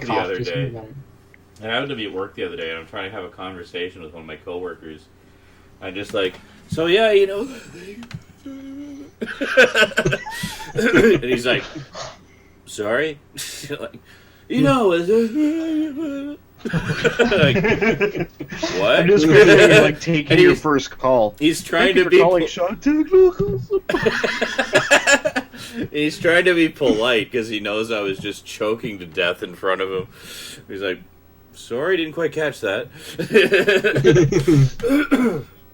Like, oh god, Your modem? I'm tired. But it's like Guy on the other end, just like, can you just transfer me to somebody from India, please? I seriously can't understand you. it'll be easier to understand, yeah. Please, can I speak to someone who came to this country on a floating door? A floating door. God. And your friend, you get the picture too. All right. Well, we've been going for almost 3 hours. We were scheduled for 2. I think we're good.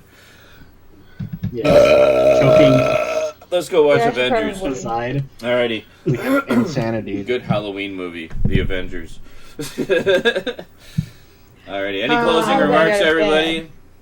The Avengers is not a Halloween movie. That's my closing. Threads will tear you, your soul, your mom's soul, your dog's soul, and any soul that you shat out your ass. And it'll just tear it out and just shit on it, piss on it. There you go. Possibly the most depressing. Go movie see ever it. It's fucking awesome. Yeah, I actually do. See Threads. It's definitely worth checking out once. It's very, very well done. End of line. There you go. End of line, Dillinger. Yes. Alrighty. Have a great week, everybody. We'll see you on the tubes of you. Bye. And we'll see you back here next week for more Saturday Night InSaNiTy. Woohoo! Penis. Penis. And lots Good of night, penis. y'all. Yes.